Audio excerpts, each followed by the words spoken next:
Hello, chat. Bum, bum, bum, bum, bum, bum, bum. How are we doing today?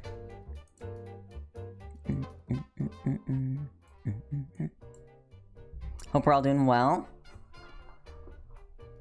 I thought it'd be fitting to play Ace Attorney music.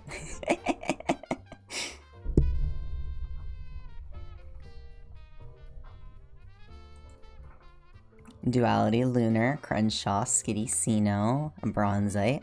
It's lovely to see you all here. On time today. I am on time today. I try to always be on time. I love this album. It's the really popular Ace Attorney songs, and it's like a jazz soul album. It's so good. I'm so excited for this chapter. Hell yeah, me too. Hi, Willow.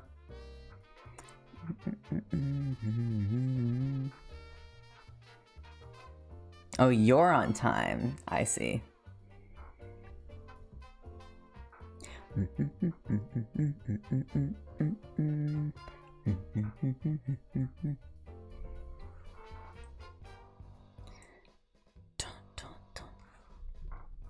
Well, we won't wait too long because this chapter is a hefty one tonight.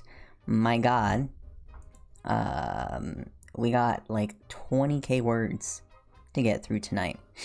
Whew. But this is second to last chapter. So all good things.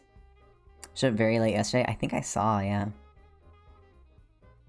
Still not as long as Oak and Ash and Thorn. It isn't as long as Oak and Ash and Thorn. Which, this is so funny. I didn't know what that song like was while reading it in AU. But I've been reading YWDMP, right? And so I've been listening to more sea shanties, and I was like, oh wait, Oak and Ash and Thorn is a sea shanty song. But it's one of the songs used as a thing in Alternate Universe. Penultimate AU stream, yeah. So we got one more tomorrow after this, but we're getting close. We are getting very, very, very close. Gotta go through the AU playlist, yeah. I don't think it's a shanty, but I know the Longest Johns did a cover. Oh, then you know what? That's probably why I think it's a shanty. Because I just listened to the Longest Johns and I'm like, oh yeah, it's a sea shanty. It kind of sounded like one when I listened to it, but... Skitty. We'll get to it. We'll get to it. Next tomorrow we'll watch the animatic after we finish.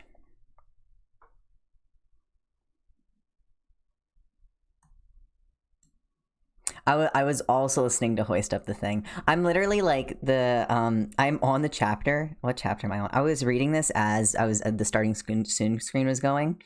Carcat and Dave just finished balancing. to that song. Like literally, where am I? Yeah, they're talking about how Carcat needs to do sailor training. I'm like literally right there. And that's also the moment where Dave is like, wait, do I still have a crush on Carcat?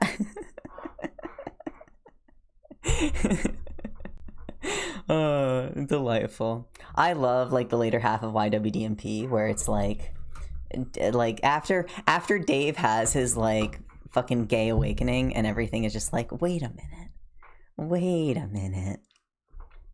It's also so funny to me how, and this is kind of spoilery for YWDMP, so just be on guard if you're reading it. But in YWDMP, how like the person that actually gets DSK all together, like to finally get the three-way, the triangle going, it's Dave, which is the funniest thing to me. But it also makes sense because Solix and Carcat have like had feelings for each other for so long and kind of resolved to just like never do anything about it, that like they don't realize the solution is obvious and in front of their face, and Dave's the one that's like, wait, like we can make this, like we can make everybody happy here. And he's the one that suggests it. It's like so amusing to me how it goes that way. It delights me. It absolutely delights me. Yeah, Skinny. Yeah, it's like they're all living in the same house, and there's just like this tension. And Dave's the only one that's like, wait a minute, but there's like a very easy solution here.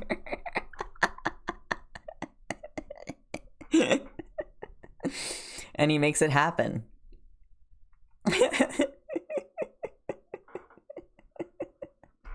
Oh, I love them so much. Oh my god. Okay, but we are talking about alternate universe today, which we are about to have a fucking court case.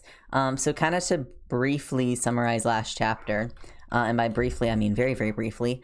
After essentially bringing Dave back to life by Solux and Dave like re-merged, right? Because Solux is Dave's familiar, and Dave like came back to his like original form and like was essentially brought back to life. And Karkat was like, dude, love you. I want my boyfriends back. I want my boyfriends plural back. Please, please, please, please. And Dave's like, but then I can't fight Satan. And Roxy was like, sweetie, you don't need to fight Satan. I'm gonna fight Satan. And so Dave like unmerged, unfused. It's like, I thought it like very vividly reminded me of like Gem Fusion, right? From Steven Universe. They unfused, and so we got Solux and Karkat, or Solux and Dave again. And Solux was made with Dave's other rib, which is like it's a nice symmetry. Please don't fight the devil. Let me do it in court. Yes, exactly that. So they all get into the car because Roxy's like, I have a plan. And everybody else is like, oh, I don't fucking know what the plan is. I don't know what she's doing. But they all get in the car, and Roxy, like, Fast and Furious style, pulls up, hits the devil with a car, right, with the front of her car, gets out of it, and is like, bitch, I'm taking you to court. You broke the deal, or you didn't hold up your end of the deal, etc., etc. And everybody is just like, what the fuck? So that's where we're at. That is the summary. Boyfriend's my mouth, please. So we're gonna hop into chapter 44. I might have to take a break with this chapter halfway through, but I also didn't. I think I did need to do that with Oak and Ash and Thorn. So we'll see if I'll have to do it this time. But if not, we're just gonna try to blaze right through it. So this is a hefty chapter, and yeah, we're gonna hop right in. Okay, so take a little sip of water.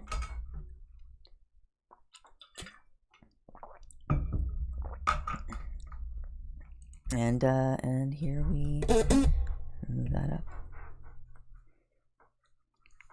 Okay.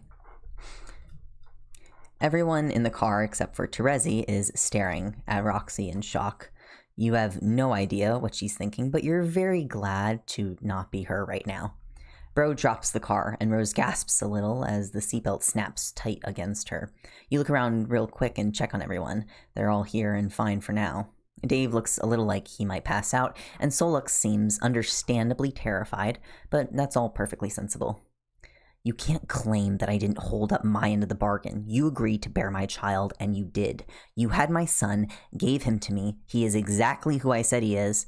Bro starts with a menacing growl. No, he isn't. Roxy interrupts him.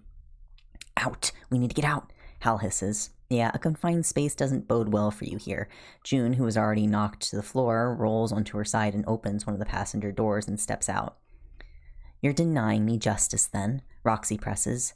That's June, of course. Bro sighs, taking note of her exit. Hey, you went back on our deal. Are you denying me? Roxy presses him. You scurry out of the car behind June, but hesitate in the doorway as you hear Rose make a startled noise behind you. Looking around, you see that Terezi has her hand in the back of Rose's shirt and has pulled her down onto the row of seats that back behind the driver's seat. She's keeping her out of sight. I held up my end, Bro insists stiffly. So prove it. We had a deal. Roxy presses and lifts her orange-marked arm once more. No, I'm not proving anything to you. I'm not mediating shit, Bro tells Roxy firmly. You think he's losing what patience he has with her. Considering she hit him with a car and destroyed a building, you're kind of amazed that you're all still alive right now. Roxy smiles a little and reaches into her jacket, pulling out a pre-prepared spell on paper and starts to unfold it. I thought you'd say that, Roxy says cheerily and throws the spell out into the air. She touches it, and it freezes in place. The paper falls away blank and leaves the spell circle glowing in the air as Roxy starts to chant in a language you don't know off the top of your head but feel mysteriously certain is Greek. The circle of pink light glows in the air and then rips a hole through reality. A red-skinned woman who looks demonic at first glance leans through with a furious scowl on her face. The father of my son made a deal and has not upheld his end. I have no one in this plane that I can appeal to, and he has refused any form of arbitration, as he says he has upheld his deal. He intends to kill our son to achieve his own needs, a son that he took from me under false pretenses. I demand justice and arbitration from a jury of his peers, Roxy says before the woman in the portal can say anything. She glares at Roxy and is about to speak when she spots Bro, and her face lights up like a sunrise. If a sunrise was excited at the prospect of seeing Bro messily disemboweled. Actually, given that Rose appears to be sun-aligned, that may be true. She turns quickly into the space she came from and calls something out quickly, and two other similar-looking women peer through with equal expressions of evil delight. She called the Furies, June whispers in horror. They do justice, Terezi adds helpfully. Sometimes, June hisses at her. This is absurd. Leave my realm, Bro orders with a snarl. Sadly, we've been invoked. This is a legal matter now. Athena and the others will be happy to arbitrate your case in front of a neutral jury of your peers, one of the Furies says cheerily. Neutral, Bro repeats skeptically, resting his fist on the front of the car as he leans over and crumpling the hood of it slightly with the pressure as he does so. Well, as neutral as can be. The fact that you've made most of the gods hate you because you tried to kill and eat them, and it's your son that caused that mess is... what's the legal term? One of the Furies trails off. A you problem, another cackles. Bro snarls, but a screen of red light bubbles out from the rip in space, giving the indication that there's no getting to the Furies, and attempts to do so would be inadvisable. Do you have legal counsel, your unholiness? The first Fury asks Bro sweetly. This is hell. I have all the lawyers I'll ever need, demonic and more, Bro says with his voice tight and angry. Do you have legal counsel, Miss Lalonde? The third Fury asks Roxy next. I have 2 lawyers on my team. One of them is Terezi here, she says, and waves at Terezi, who grins and leans out the window with a mock salute at the 3 Furies. You're going to need a legal representation that's qualified to practice across multiple planes of reality. The trial won't be held on Earth or in Hell. You'll need someone who has passed the interdimensional bar exam, the first Fury says sympathetically. Oh, I know that. A demon legislator should work, yes. I've got one on retainer, Roxy says pleasantly. The fuck you do, Bro snarls and snaps a finger. There's a flash of teal light, and all at once Red Glare is standing at his side. Seeming somewhat surprised by this development herself, she looks from the damaged car and all of you to the Furies, and finally to her boss in one smooth sweep of her eyes. Yes, sir, she asks calmly. Roxy says that she has a legislator on retainer. This can't be true, Bro grits out in a tone that suggests that it really ought not to be true if everyone wants to keep all of their limbs. We're unable to offer legal counsel to mortals in Hell as a contractual formality. The only time we're able to do that is on other planes, and even so, I can't see that she has a deal with any legislator bound to her body. But if this is a case that's not held in Hell, who made this arrangement with you? Regler asks calmly. Tizius and Tick, Roxy says. You know that name. Bro snaps his fingers again, and a tired-looking demon appears. A tired demon who goes to awake and alarmed very quickly. What's going on? She asks uneasily. Did you agree to be Roxy Lalonde's legal representation? She's trying to take Bro to court and says you're her representation, Red Glare asks simply. Not in hell, I can't. I can't represent her against the devil, Tizius says. It won't be in hell. You said you'd help me if I ever needed legal help outside of hell. So help, Roxy insists. No deal, no representation, Bro says with malice delight. Well, not exactly, Redglare says slowly, looking at Tizius and the rest of your group. Bro shoots her a sharp look, but Redglare just shrugs. I'm sorry, sir, but a Legislacerator's word is her bond more so than for other demons. If there's proof that Tizius made the offer, and if the court in question fits the specifications of that, then there's nothing we can do. The law is the law, Redglare says. I make the law, Bro snarls in her face, but Redglare is not intimidated at all. Oh, bad idea, Hal says with a wince.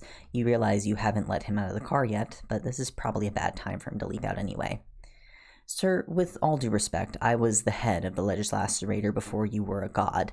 There are many great laws on our books that predate you. The devil is in the details, and the law is the law. We can bend it to our will and manipulate it with our intelligence and cunning, but our own laws are firm. If you want to change our laws after this, then you may set that in motion, but you cannot change things retroactively in the moment. If Tizius promised this, then that is what she will do. Of course, I would require proof of some kind that this indeed did happen, Redglare says significantly as she looks you all over.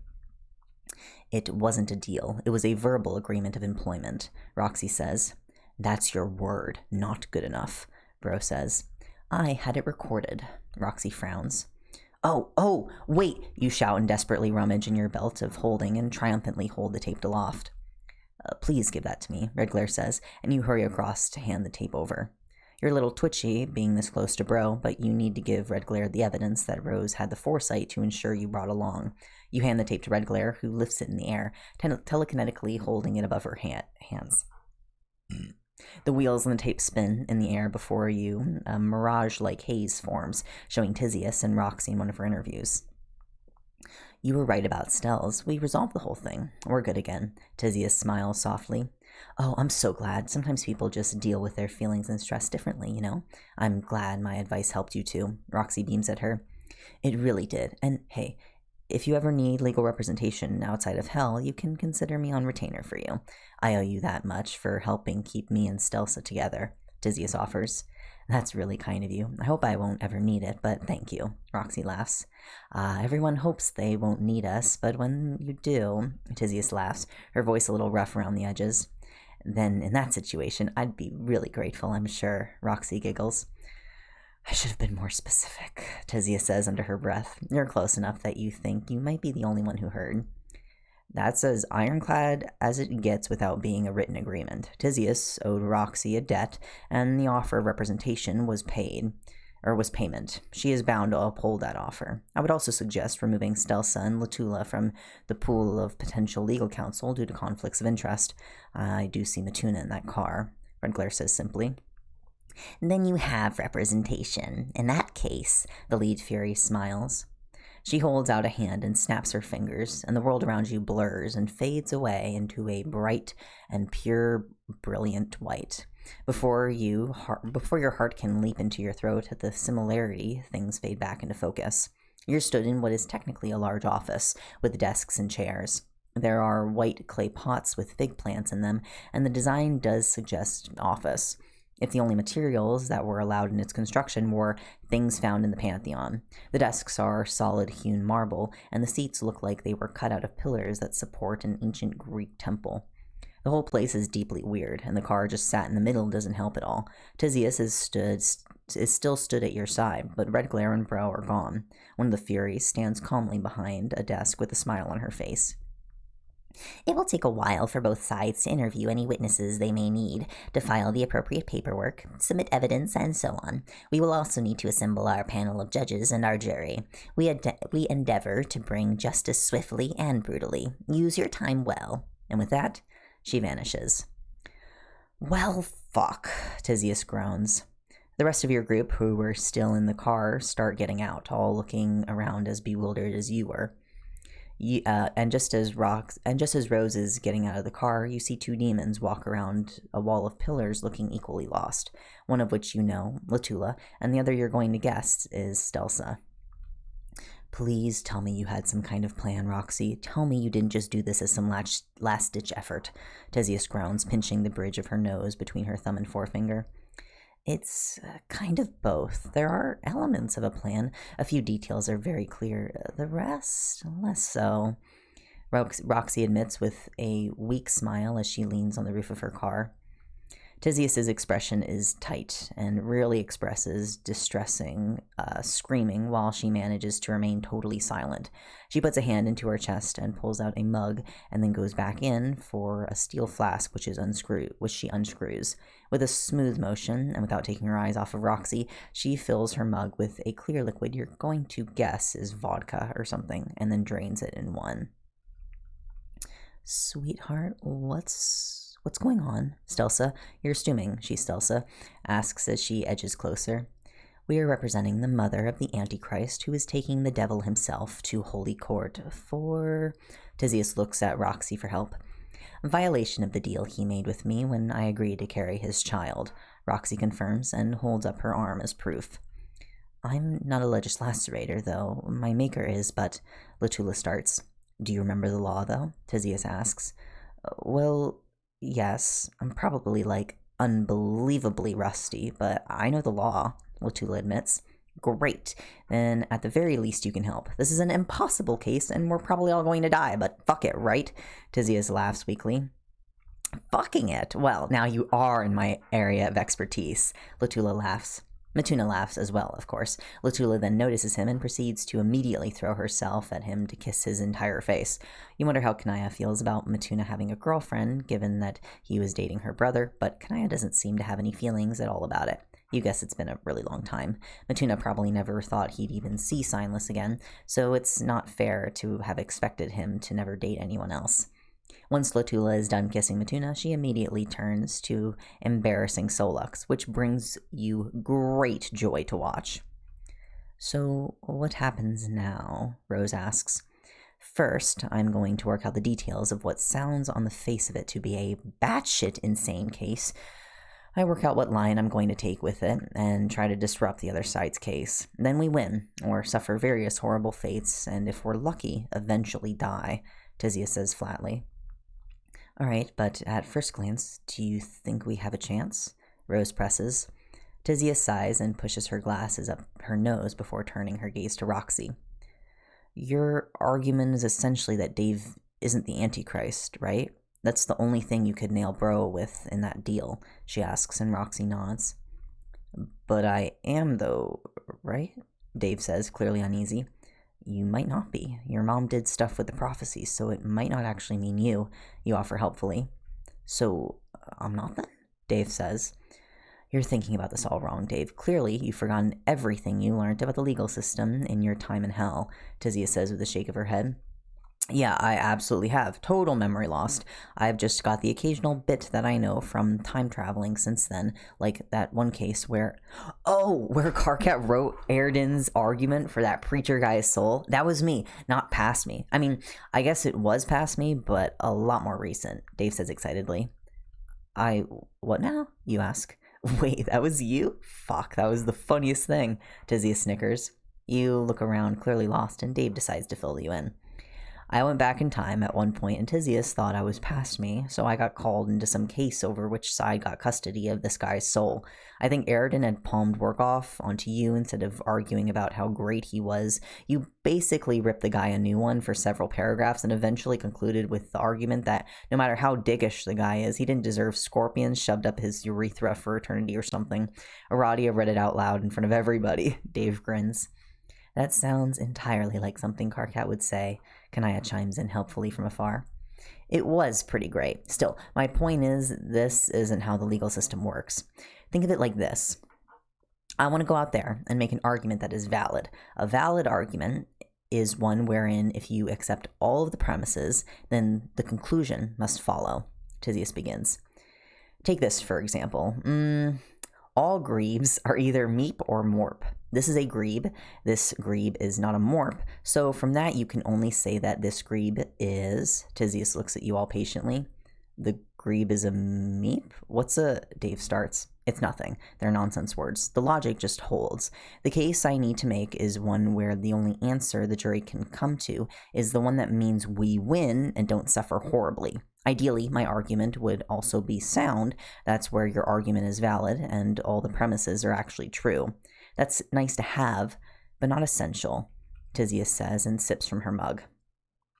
If we're dealing with gods and in a magical court, surely there's going to be ways to compel us to be truthful. How can the truth not matter? You demand. This seems like a gross oversight to you. You can say entirely truthful things without being at all honest. Like, look, make me a vow to answer a question truthfully and answer it without saying something you don't want to. Solux challenges you and escapes Latula's grip enough to hold out a hand to you. You look at his hand for a moment, and the returned blue/red light of his eyes. You're so happy he's himself again. You're about to take it when Tisius smacks your hand out of the way. We don't have time for amateur hour. If you want to prove this, I'll agree to be truthful for 2 minutes on the topic of mine and Stelsa's 10th anniversary. Deal? Tisius asks. Solux pauses, but shakes her hand all the same. To your surprise, both Stelsa and Roxy seem a little thrown by this agreement. There's clearly something going on here. The two demons shake, and Solux tips his head curiously, narrowing all 4 eyes at Tisius. Tell me about your 10th anniversary with Stelsa, Solux says. It wasn't an unusual anniversary. Plenty of demons have similar ones. We had dinner together. Dinner was out on the patio, specifically. We talked about a lot of things, my work and hers. Talked about our love life and our future, where we saw things going, and that led to the bedroom. Things got pretty heated there. Lots of I love yous. And I'll admit we ended up completely breaking the bed, and my upstairs neighbor kicked up a real fuss about how loud she'd been screaming my name, Tizia says, with a pretty filthy grin on her face. Yeah, okay, we get the picture, you interrupt. You really don't. The whole point is saying something that's true but not honest, right? Jade asks and Tisius nods. If I was being honest, I'd have told you that we had dinner, argued about work and our relationship, and dinner ended up being thrown out of the window and landed on the patio outside. Stells was aiming for my face. I went to the bedroom to cool off, but she followed me and we fought. Even with us both insisting that we wanted to be together, we still ended up causing a lot of property damage before splitting up and going our separate ways. It didn't stay that way because I ended up getting some good advice, but Tisius glances at Roxy at that point. Anyway, even if the truth doesn't objectively matter to this case, I do need you all to be as honest as possible when I ask about what you know. The fewer curveballs I have to deal with up there, the better, Tisius finishes. All right, this is a dire situation, but I'm going to organize this. Let's get this car out of the way and start writing down who everyone... Sir, Stelsa gasps, catching sight of Hal for the first time. You guessed that him being on the other side of the car to her had blocked her view of him until now. Actually, had he been hiding back there? He's not, bro, Matuna says quickly. We used to be the same person. I was part of Cal. Hal offers by way of explanation.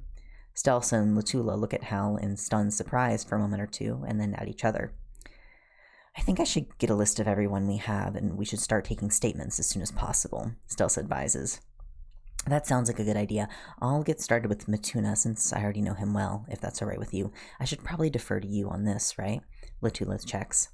Well, my ZZ would be in charge, but I'm always happy to be her support. A chain of 3 should be fine. Besides, the other side might have every legislacerator, but as for us, we only have to communicate with each other, which is much simpler. That's a positive, Stelsa says brightly. Sure. Excuse me, sorry. Sure, come on, Tuna. Catch me up on what the fresh hell is happening. Latula smiles and pulls Matuna away to another table far enough away that their talking doesn't disturb anyone. Stelsa is easily the most chipper and high-energy demon that you've ever seen, and you watch in awe as she produces whiteboards and an amazing amount of perfectly organized stationery.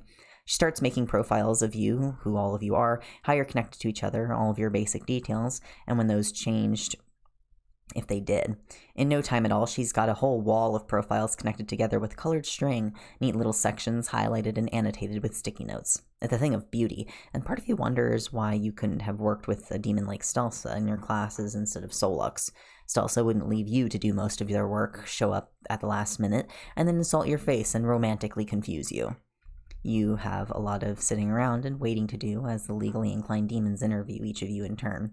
It's clear that Tisius is taking on the people that she thinks will be key to the case, and you're not high on that list. How do you think it's going to go?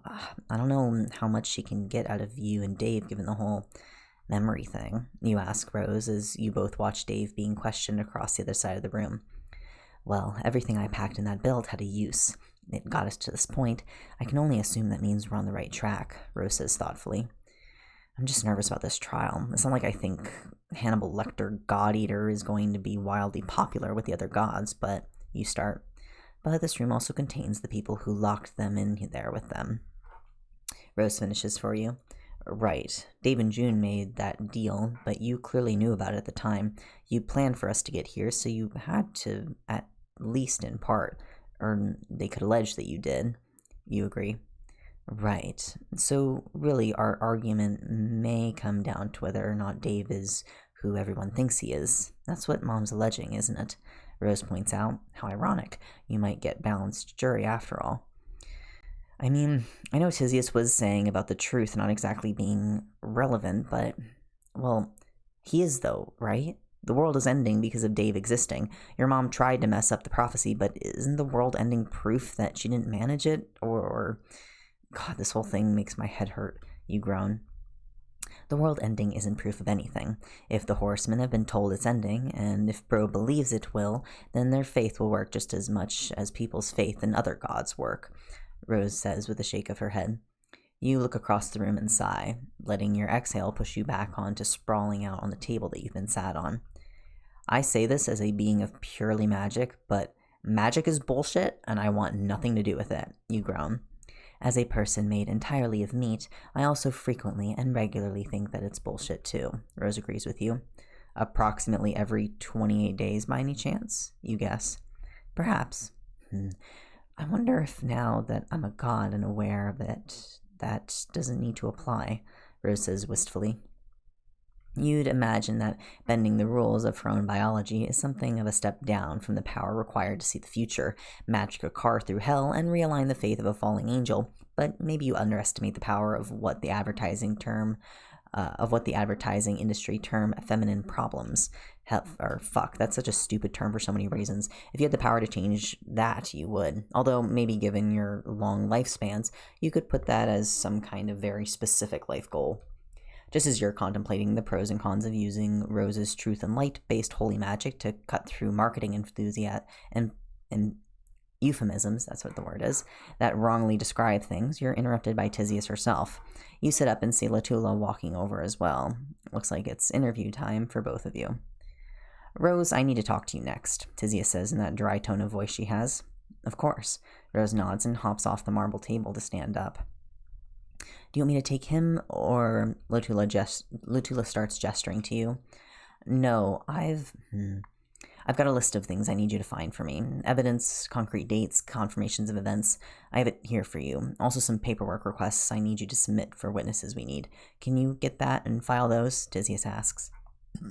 Latula takes the time to read through the whole list that Tisius hands her and looks up with a frown.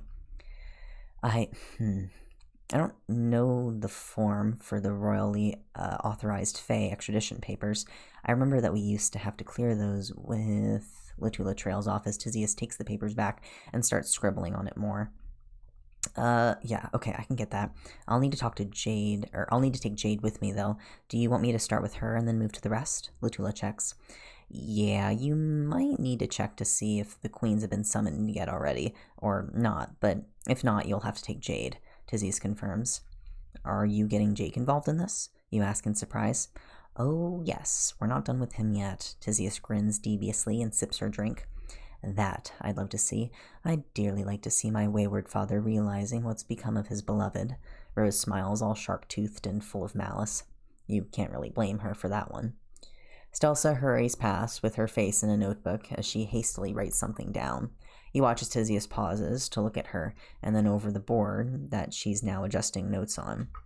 Stells, she says slowly, making the other demon look around. I need you to put way more information about Jake and Jade. Make Jake especially look like a really big deal, Tisius tells her. You think someone's going to sneak in here, try to steal our work? Stelsa asks, pressing a hand to her chest in surprise that seems entirely genuine despite the overblown gesture. I can't overlook it. Besides, I'd consider it in Red Glare's shoes, and we both know Tagora would sell me out for one corn chip, Tisius says flatly. I won't comment on that, but of course I can arrange the board like that for you. Stelsa laughs airily. You're the best, and get to him after, yeah? Tizia suggests, pointing to you. We can multitask. I can help you arrange the board and answer your questions.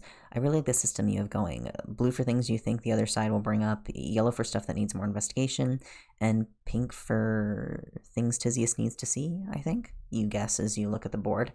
There's 2 of them. Tizius snickers and walks off. Organization is important, Stelsa shouts after them and pouts at Tizius's back as she walks across the room with Rose. Stelsa, as you predicted, is a woman who appreciates proper organization, and you answer basic questions about your life and relationship as you both sort through the information that she already has. You run your mouth on every topic that you can think that was even halfway relevant, and elaborate on what you know about information the others have given. As Tizius works her way through everyone in your group, you end up with different people for company. At one point, you're helping as Kanaya flicks through files and June just watches.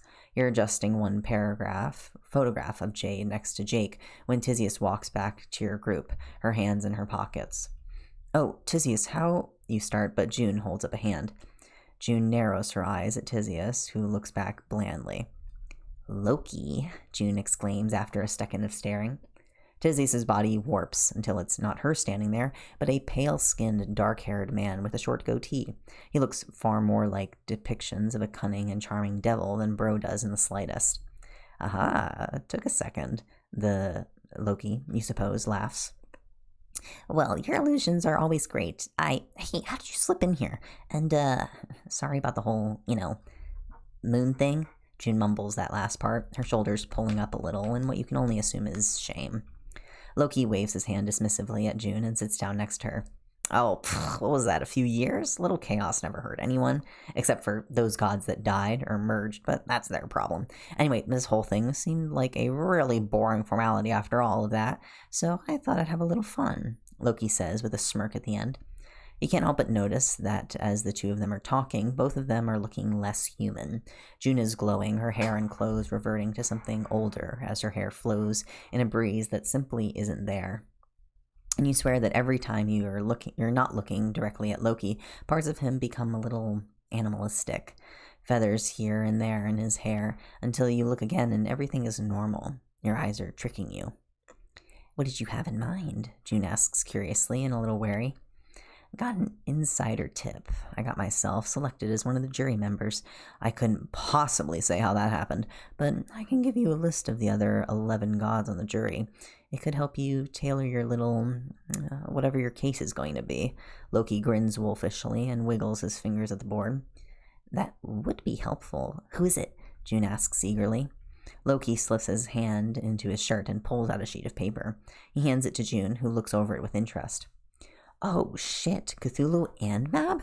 That'd be awesome. There's a few people on here that I've not personally met, but honestly, that might be a good thing at this point. This is a pretty good juror list. How come we got so lucky? June asks. A fair few of the gods expressed a desire to leap out of the jury box and kill Bro themselves because he either tried to kill them recently or because he killed someone they care about. That guy doesn't win a lot of friends, and that's coming from me. Loki laughs. Not your fault other people don't see the funny side of things. June tuts and shakes her head. Right, trickster gods. Why are you surprised that they're like this? Anyway, I'd better go before anyone notices that I'm gone. Bye! Loki beams and vanishes into nothingness. Is this trustworthy information? I can't help but consider the source, Stelsa asks, and June hands her the list. I'm pretty sure the list is good. Tricksters are usually pretty cool with each other, and Loki didn't seem mad about the whole moon thing. We've never had a problem with each other before now, and he's fun to hang out with at times. But he's definitely going to tell Bro's side about Jake, June says, nodding towards the board and all the notes about Jake and Jade. Why would he do that if he is ostensibly on your side? Can I ask, with a frown on her face? Well, first of all, because tricksters have to pull tricks on people. It's literally our thing. Second of all, no one likes Bro, and seeing him find out what happened to Jake and the chaos that's going to cause on his side is going to be spectacular. No way he can resist that, June says with a shrug. I think I'd like to watch that from a safe distance, too, I'd be honest, you admit. That will almost certainly distract the other side. I have to go tell Zizi. Stelsa beams and hurries off with the list. Tisius, Stelsa, and Latula work tirelessly on Roxy's case, beyond helping Stelsa organize her notes and the rapidly building amount of paperwork that Tisius generates. You can't do anything.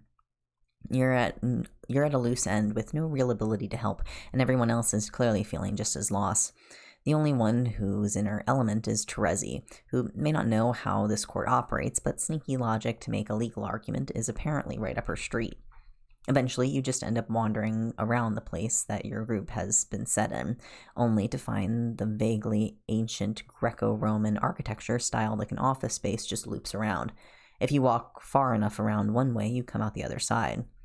You pass Hal, who's sat on top of the car, preening his feathers, and only stops when he calls out to you. Did it hurt?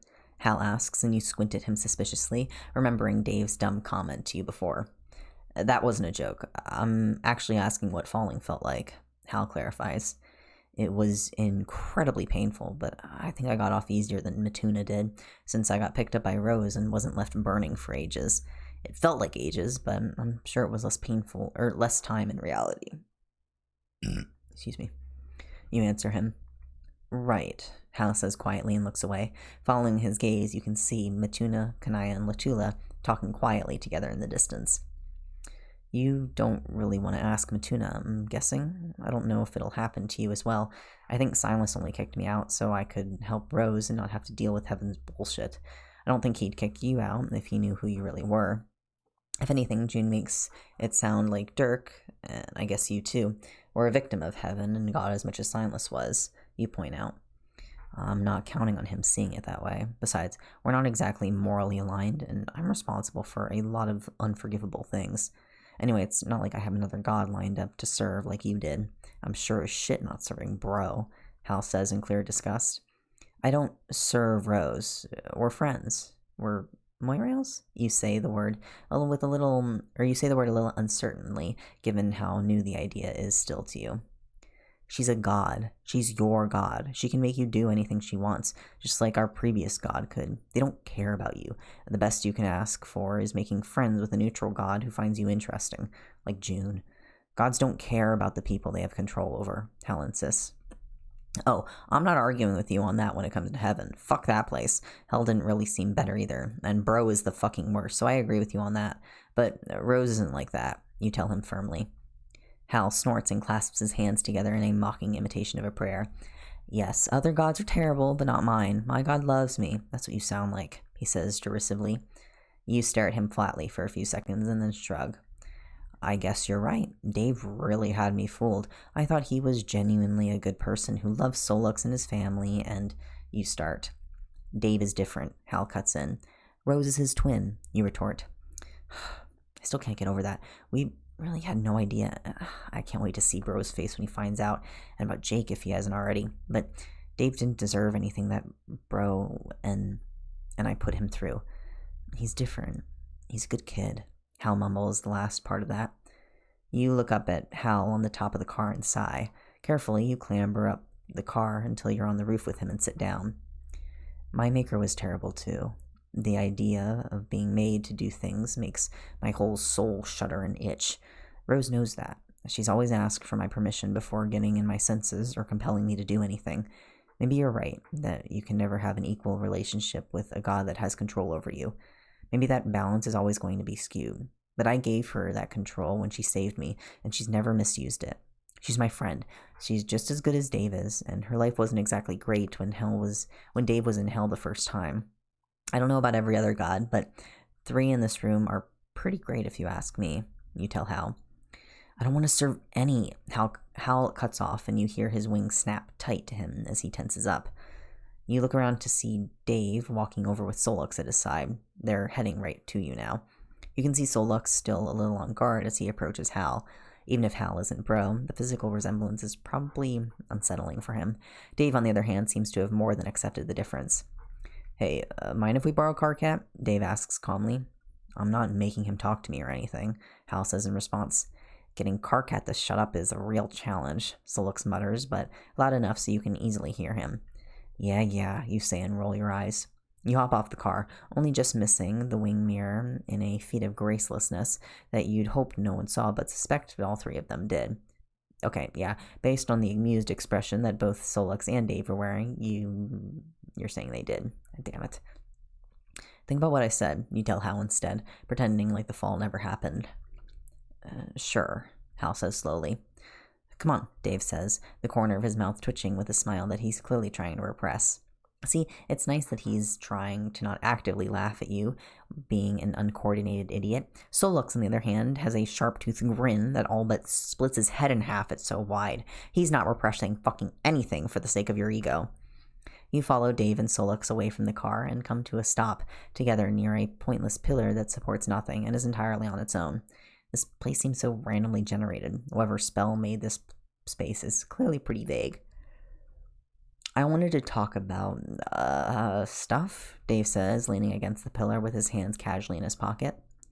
Stuff, you repeat. About you going to hell, that's what he means, Solux explains. Me specifically? You ask uneasily, the vague feeling that you did something wrong starting to creep over you. Yeah, you. Not just coming to hell either, but Dave pauses, shakes his head, and starts again. I have some of Solux's memories, basically everything from when you brought him back to when we were the same person again. I know what you did for him, that you gave up half of your life to bring him back, Dave says. You flounder, not sure what to say. You still have the feeling that you must have done something wrong here, but you can't logically think of anything. What you did was reckless, sure, but it was Solux's life, and without him, you couldn't have gotten Dave back either. Both of their whole lives were riding on you reviving Solux, so you did what you had to do. I really owe you. You came all this way for me, and you gave up all that time for him. That's huge, Dave says softly. Oh, you whisper. It sounds like everyone here didn't risk things, but you did the most. Look at me. Oh, this is Solux talking. Fuck. It's not like everyone here didn't risk things, but you did the most. Look at me. I'm alive and me again, Solux says as he waves at his face a little with his now glowing eyes. Well, hey, that part was all Dave, you point out. Yeah, I'm out another rib. Check it, Dave says and pulls up his shirt. Your brain short-circuits a little because suddenly half-shirtless Dave, of course it does, but you also can't help but notice that being a rib short on both sides does lend a slight curve to his silhouette. I just thought, I've had my ribs removed on both sides, right? I know I removed them, but that's not my point. My point is, do you think the urban legends are true? Can I suck my own dick? Dave asks with wide-eyed curiosity. Maybe, but that sounds like a lot of effort for something that Carcat would, Solux begins, but breaks off into laughter when you shove him. Oh my god, why do I talk to either of you? You wail, your face already burning up. Carcat, are you alright? Your eyes just did a thing. They, lit up, Dave says in shock, still holding up his shirt as he stares at you. I think you called on Rose there, Solux says uncertainly.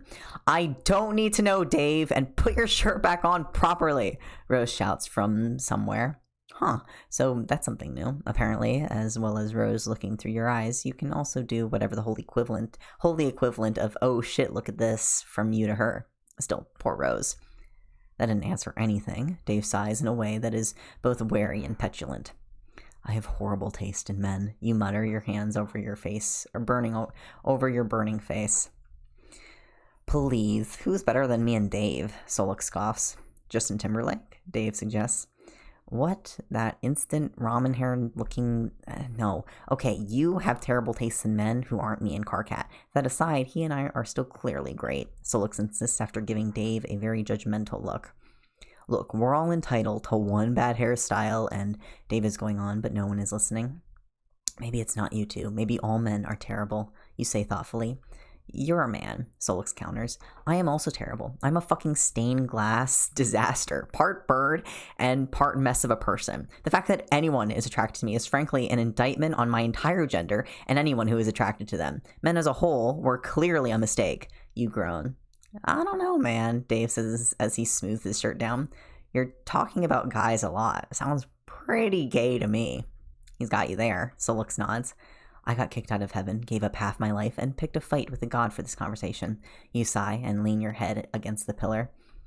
It was worth it, but you two are still impossible, you add quietly, looking up at the top of the pillar as you talk. Hey, Carcat? Dave says quietly as you hear him move closer. You turn your head to look at him, but jump when his lips touch your cheek. He moves so close to you that when you looked around, it got him to kiss you. Thanks for coming to help us. You saved our asses. Dave murmurs against your cheek. You're pretty sure you're incandescent right now from how flustered you are. We both just wanted to say that we're actually really thankful for everything you did. I remember you from before, but from your perspective, aside from a few things you've managed to get back, you haven't known us all that long. Not in comparison to how long you've been alive, Solix tells you. Are you calling me old? You ask after a moment. He's not. Look, if this trial ends up going badly, Dave takes over before this derails into insults again. It's not going to go badly, and even if it does, I'm going down with you both, so there's no point stating or starting any of that kind of talk. You interrupt. Wow, back on the subject of Dave's dick again. Solix snorts. You're...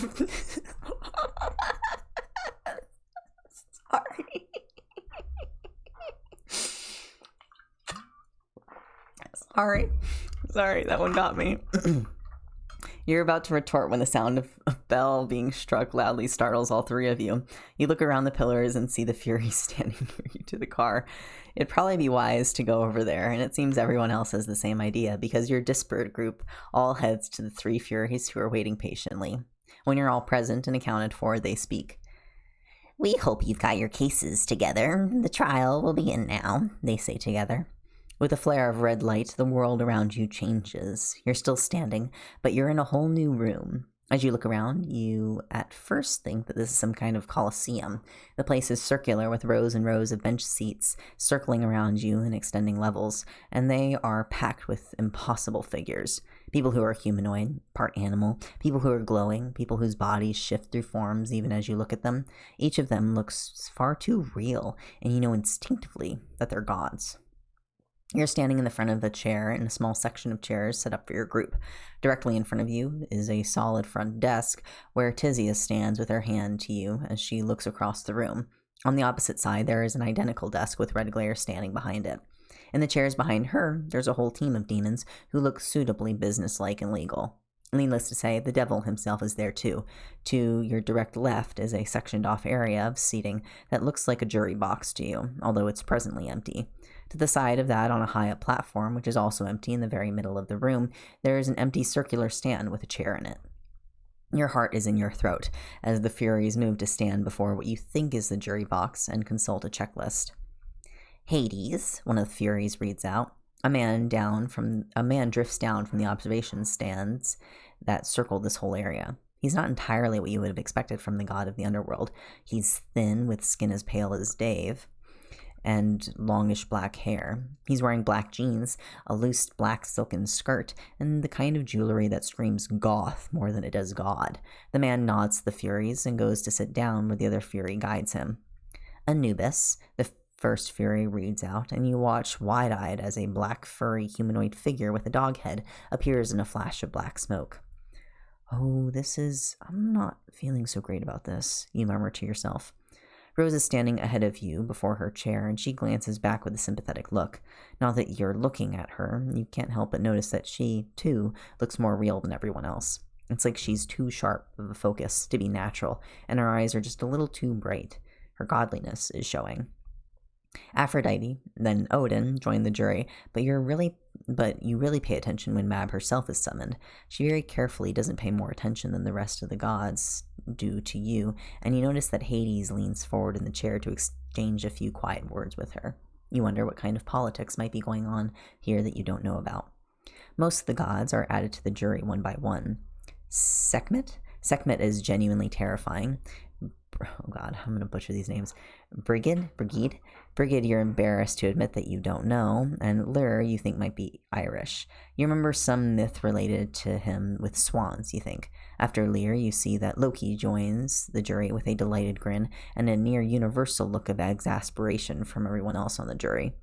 Rose perks up immediately when the next god is called, Cthulhu. You look at him, and it's not so much that you see him, more that your eyeballs hand you a list of adjectives like tentacled and dark, and insist that you'd really rather not actually see this god. All the same, you get the vague impression of the supportive glance being cast your way. Oh, fuck me. The last two gods are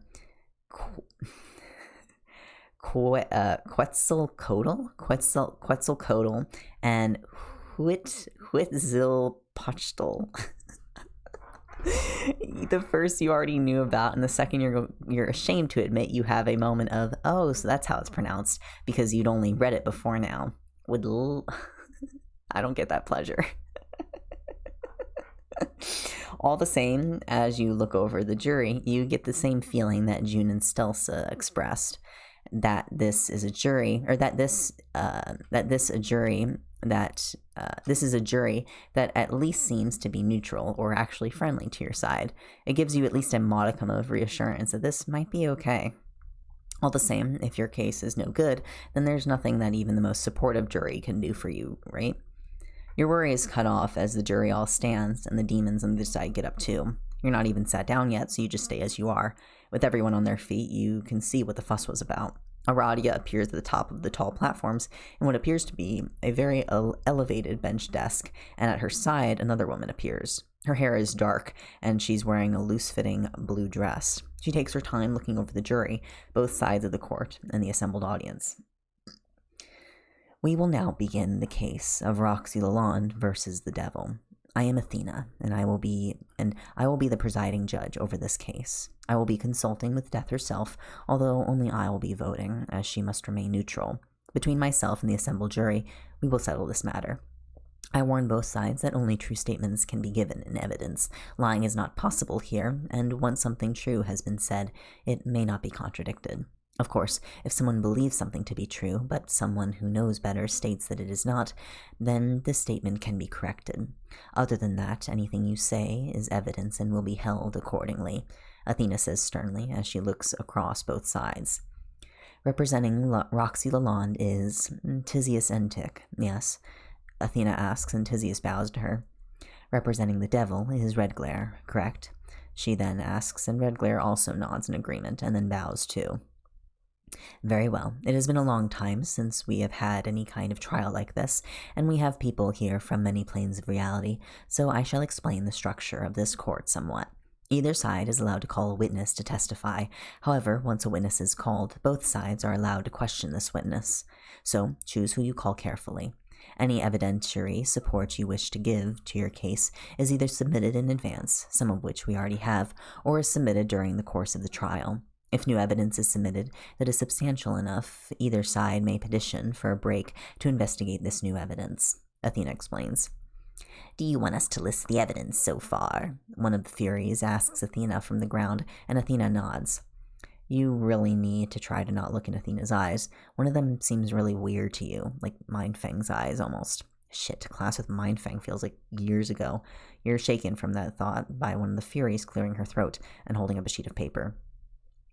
Evidence submitted so far. The prophecies to do with the Antichrist's existence, the details of the deal made with Roxy Lalonde, the journals of one Jake Harley, research notes on demons by Roxy Lalonde, records of the destruction of religious iconography for the trickster god June, the Fury reads out.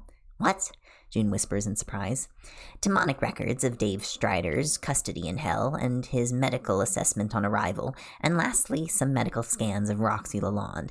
Both sides should have copies of these with their aides now, the Fury says and snaps her fingers. In a puff of red smoke, a thick stack of paper lands on each bench desk with a demon lawyer behind it, and on the other side, one of the demons grabs the pile and starts organizing it. On your side, Stelsa and Terezi do the same. If both sides could come forward to make their opening... Is that a dog? Athena cuts off as she peers down at Beck, who is sat in a chair next to Jade like he's a person. A hellhound, Arati says helpfully.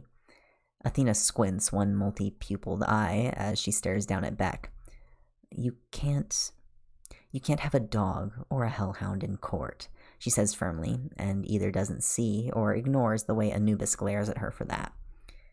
Could I leave him with someone else? Jade asks uncertainly, speaking up with a concerned expression, most likely because she doesn't know if she's even permitted to speak at this point. Well, if... Athena starts, but she's cut off by a loud whistle from the gallery of onlooking gods. Beck perks up immediately, his head snapping up in the direction the noise came from.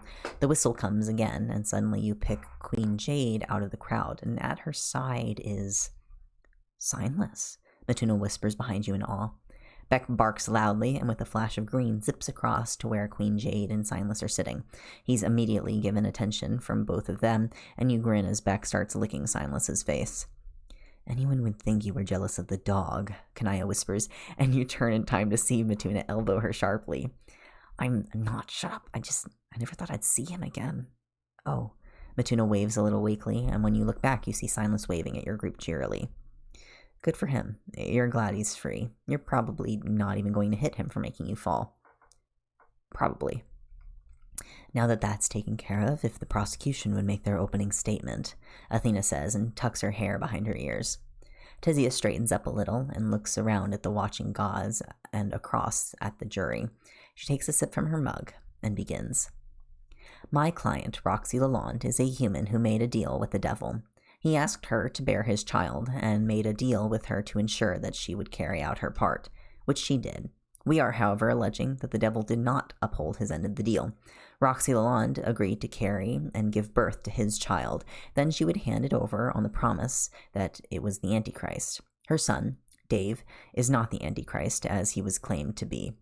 This is a violation of the deal that they made. Seeing as he is a god, this court is her only recourse to a fair resolution to this violation of contract, Theseus explains.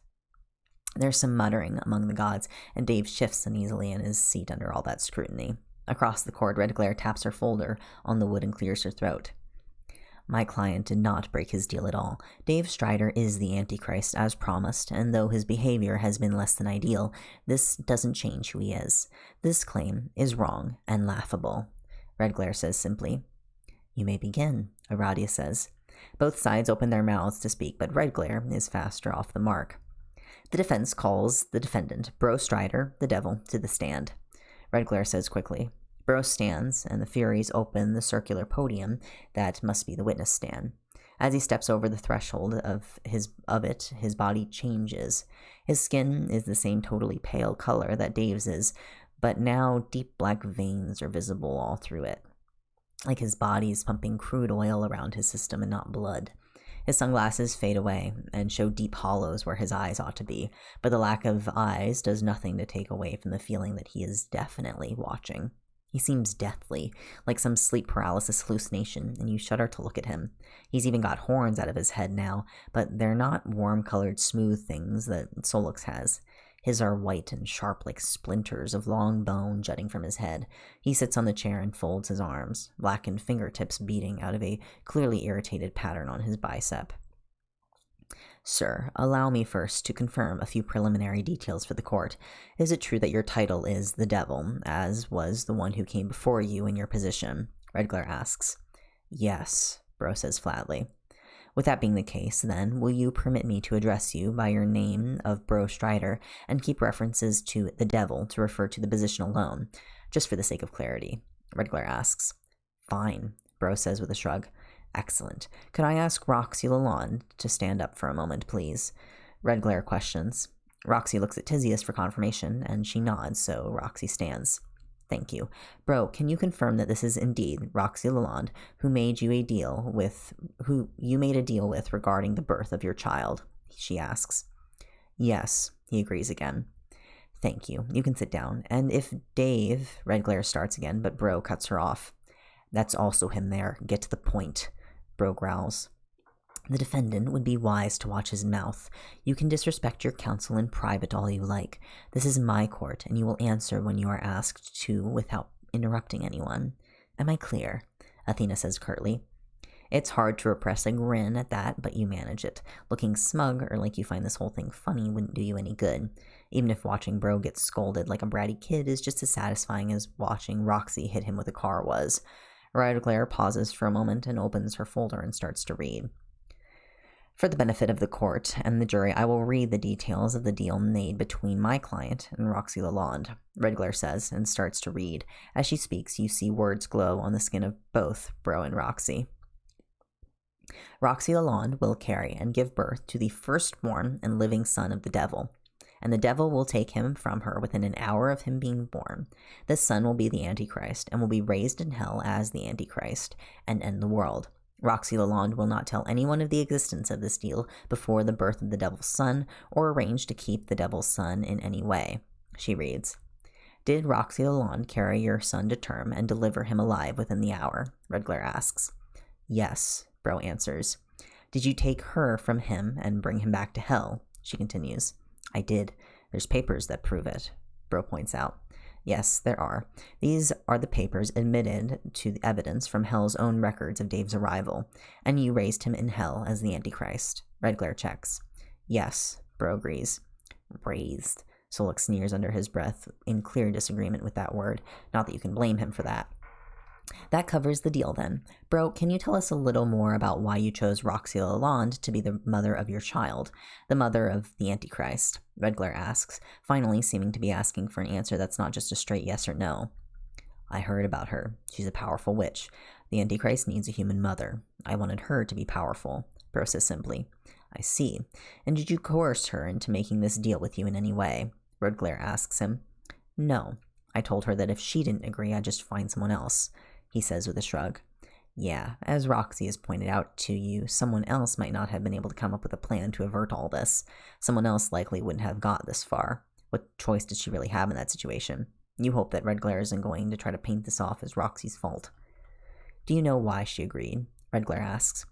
Bro seems a little confused by that question, and you don't know if it's because Redglare didn't run through this with him before in their preparation, or if the idea of thinking about what other people want is just too alien of a concept for Bro. "No," he says finally. "Can you think of anything?" Redglare prompts him.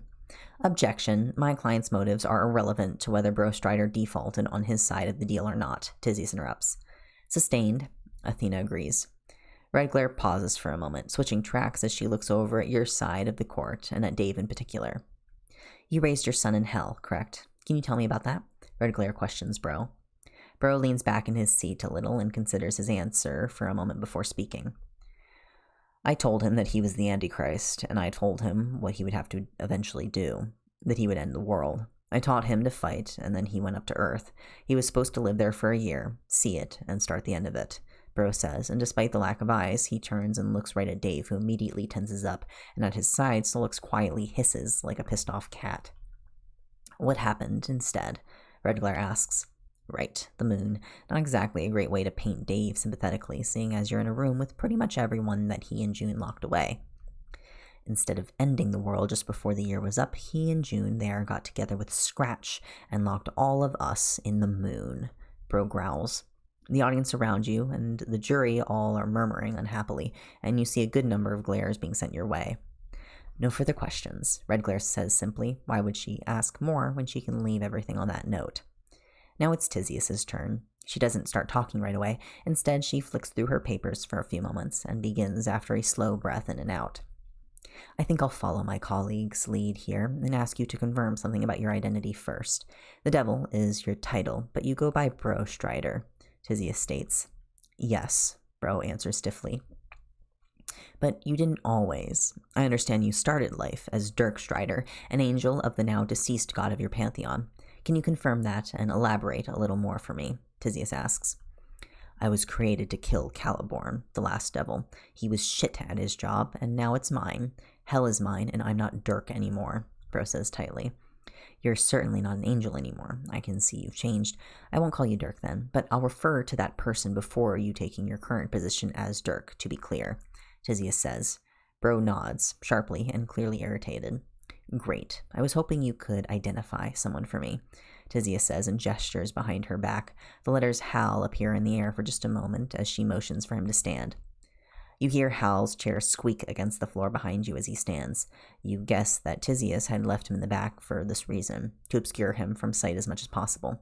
Again, Bro's true form doesn't seem to have eyes as such, at least not when he's being forced to show himself on the stand like this. You're pretty sure that he usually has them behind those glasses. All the same, his face pretty clearly manages to express shock and then outrage even without eyes. "You," Bro hisses, leaping to his feet. Pink lightning starts to crackle in the air around him, and Hal scrambles backwards, his wings flaring out either in preparation to fight or to escape. You don't know which. June jumps up, hammer suddenly in hand, and clearly ready to get in the middle of all of this. All of that is cut short with a deafening bang across the room as Athena slams her fist on the desk. "There will be no fighting in my court," she shouts, her voice booming across all of you and making even you wince. Bro seems to consider that for a second, and then evidently decides to go for Hal anyway. You watch as he tries to vault the edge of the witness stand. Only as he tries to do so, his whole lower body turns to stone, and he falls to his petrified knees. At the edge of the court, the Furies start to circle closer, their eyes glowing with gleeful malice. You know your mythology enough to know that before the Furies worked with Athena for this kind of thing, they used to deal exclusively in vengeance. Bro is clearly wronging Athena and this whole court by caring so little for its rules that they look more than eager to tear him apart for it. Answer the question, Athena commands him, a dark look in her eyes. At Athena's side, Aradia is grinning like this is all incredibly entertaining to her. It probably is. Just to be clear, please tell us who this is, Tisius says again, gesturing to a fluffy-feathered and alarmed Hal. He's part of what was my familiar, Bro snarls. What's his name? Tisius asks. I don't care. He doesn't need a name. He's just a fragment that broke off, so I shoved him into glass and then assembled my familiar around him. He'll be going back in there the moment this is over, Bro hisses. A fragment that broke off? What do you mean by that? Tisius asks smoothly. Bro starts and then freezes for a moment, like he can't quite move his mouth right. He takes a breath, unsticks his jaw, and tries again. When Dirk was ready, his god sent him down from heaven to get a sword, Khalid Fulch. It can kill gods. It killed Caliborn, but there's a side effect. Dirk stopped being, and then it was me because he broke off. So I used him as part of my familiar, Bro explains carefully. Right. Since he's already said that he isn't Dirk, he can't claim to have done the things that Dirk did. Interesting. So to be clear, you see yourself as the primary person, that he is more of a shard of a person that broke away due to the sword, Tisius questions, and you feel like a rope is being carefully let out bit by bit until Bro has enough to hang himself with. Yes, I rule hell. My familiar runs on his knowledge. I had the sword. He didn't, Bro says emphatically. This all happened on the day that Caliborn died, and you took over hell in your current role as the devil, Tisius asks, more metaphorical rope spooled out. Yes, Bro agrees somewhat tersely. Wouldn't that not make him your firstborn son? And if he was, then Dave would be your second, and therefore ineligible for the role as the Antichrist as the prophecy specifies. Granted, it's an unusual method of being born, but among gods it's not as if usual means a whole lot, Tisius muses, and your gaze drifts over to Athena herself. Yeah, gods are born in all sorts of weird ways. No, Bro says sharply. We used to be the same person. We used to be Dirk, but now he doesn't exist, and it's just me and him. He's not my son. Tisius looks a little put out of this, like what Bro has said has thrown off her argument, but you're pretty sure that's not the argument she intended to make. You don't think her plan was to use Hal to get Dave off the hook of the prophecy. So if this is deliberate, then what's she doing? Is this just a red herring to throw Redglare off? You've no idea, but Tisius shrugs a little and speaks again. No further questions then, she says. The Furies usher Bro off of the witness stand, and as he steps off of it, with his now unpetrified legs, he reverts back to the form he had before. He sits back down behind Redglare's desk, adjusting his pointed sunglasses over the eyes he now has again. I call this fragment of Dirk Strider over there to the witness stand, Redglare says quickly. You can't help but notice that Tisius didn't seem in a hurry to beat her to it, and in fact was drinking from her mug at the time. You reach forward and tug at the edge of Stelsa's brightly colored jacket. The demon turns slightly to look at you and presses a finger to her lip. You'd better be quiet.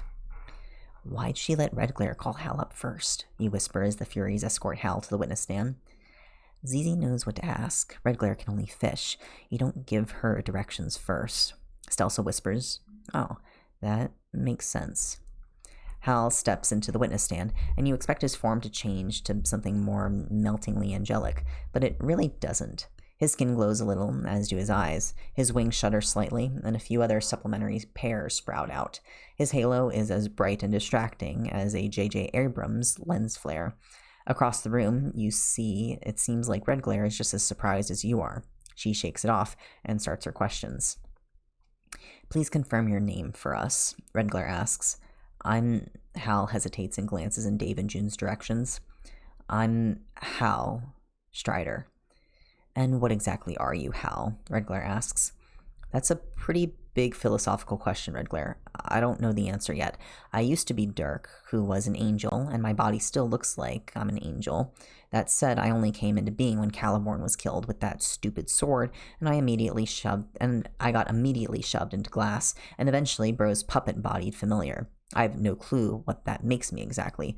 If you figure out, let me know, Hal says flatly, making Redglare look very unimpressed indeed. What kind of angel was Dirk Strider? You look more like what humans think angels look like than what they actually appear as, Redglare points out. There wasn't really a classification for Dirk. There wasn't anyone else in that role. He was made to kill Caliborn, and that was it. He didn't have the makeup of a throne or a seraphim. He just was.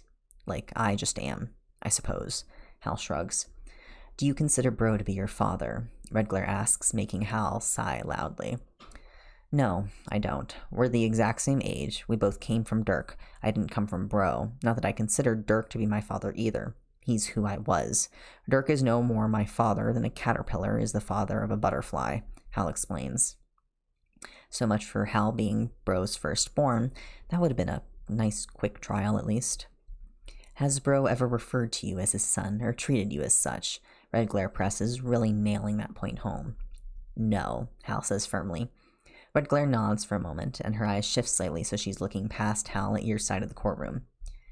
Please explain this puppet familiar for the benefit of the court, Redglare asks, and Hal winces.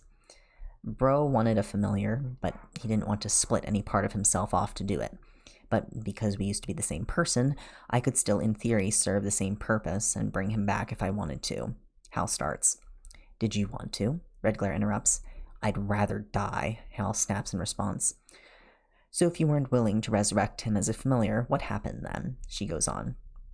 Like he said, he crammed my soul into glass. Eventually, he put a body together for the familiar, and then put me in that. It took my thoughts and my memories and leached off of them to do whatever he asked without me being able to do anything about it.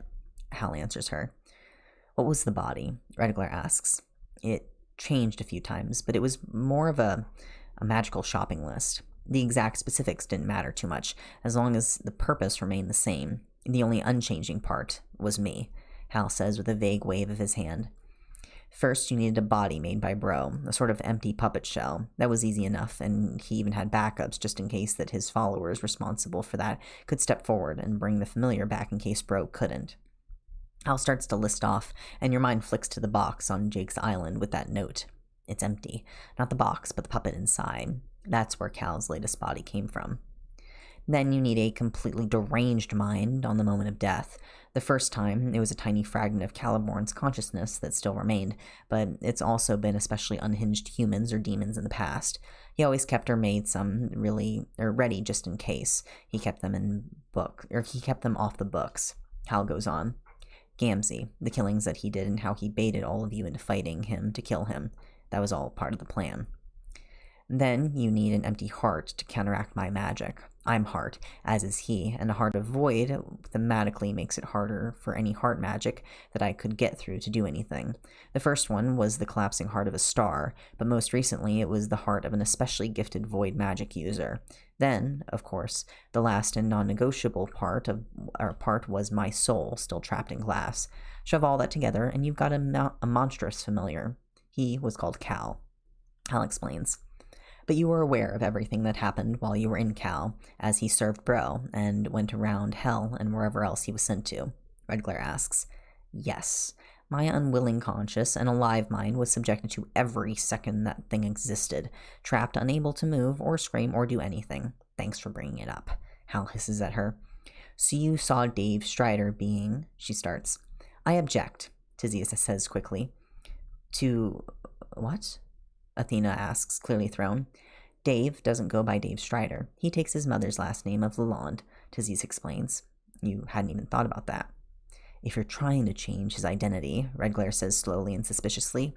Not at all. Let it be said that if we're referring to Dave Strider or Dave Lalonde, we both mean the same person, but out of respect for his own wishes, could we please address him by the name he chooses to go by? Tizius says quickly. Is she trying to pull a fast one with Dave here, or is she genuinely making Dave more comfortable? Or maybe she's just trying to break up Red Flare's flow with Hal to stop him being so talkative. I see no problem with that. Red glare, Athena asks.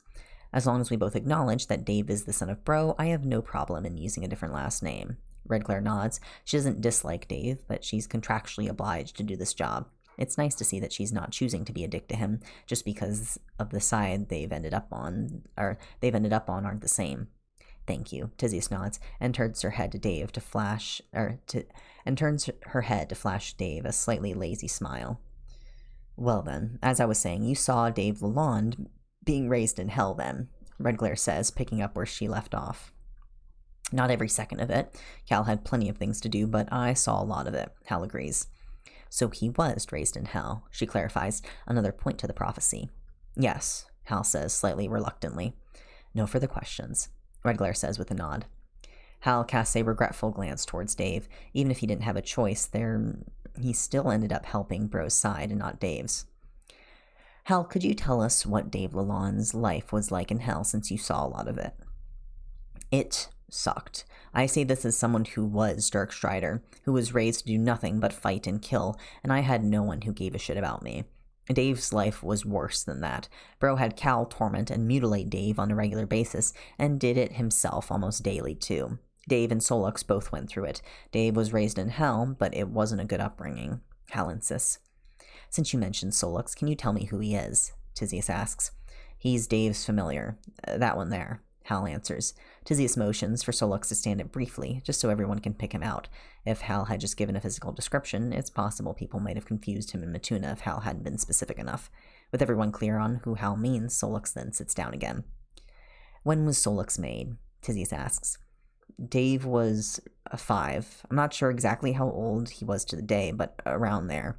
Bro insisted that he make him, and Dave did, from a rib and large parts of his magic and psyche. I don't know exactly what. He's a very complete familiar. He's not made of ingredients like Cal was, or just some smart animal like a lot of them are. He's as much of a person as I am. Hal says that last part slowly, and again you get the feeling that Tisius is making progress, but you don't know how or exactly what to. So the two of them didn't have a great childhood. What else was their life like? Tisius asked, clearly fishing for something. They were taught things, mostly Dave, but Solux usually went wherever he did. He learned about hell. He went on legal cases with you and Red glare both to observe.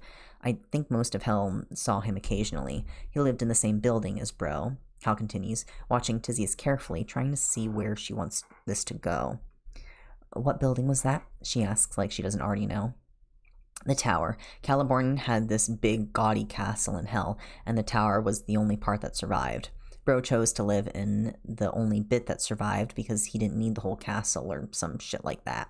Dave had his own room there that he shared with Solux, Hal explains. So, sorry, who lived in this tower? Dave, Solux, Bro. Tisius trails off, and you can almost see the light bulb moment for Hal.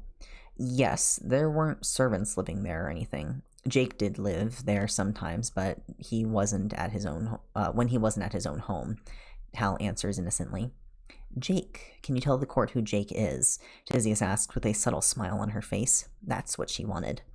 Jake is Bro's long-term lover. They got together in 1978 and have been romantically involved ever since. In 1988, he raised an island from the ocean for him as a gift, and later when Jake was reaching the end of his natural lifespan, Bro helped release him from his body and has provided him with bodies that still have life left so he can stay alive forever and continue his scientific experiments. Hal says in a long stream of very helpful gossip.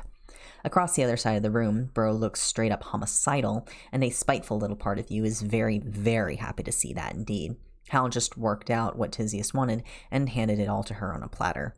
It seems he's not done, though, and what he says next, he says with a cheerful chirp in his voice and a look in his eyes that is not unlike the eye contact a cat gives you just as it's pushing a priceless vase off a table to smash it to the floor.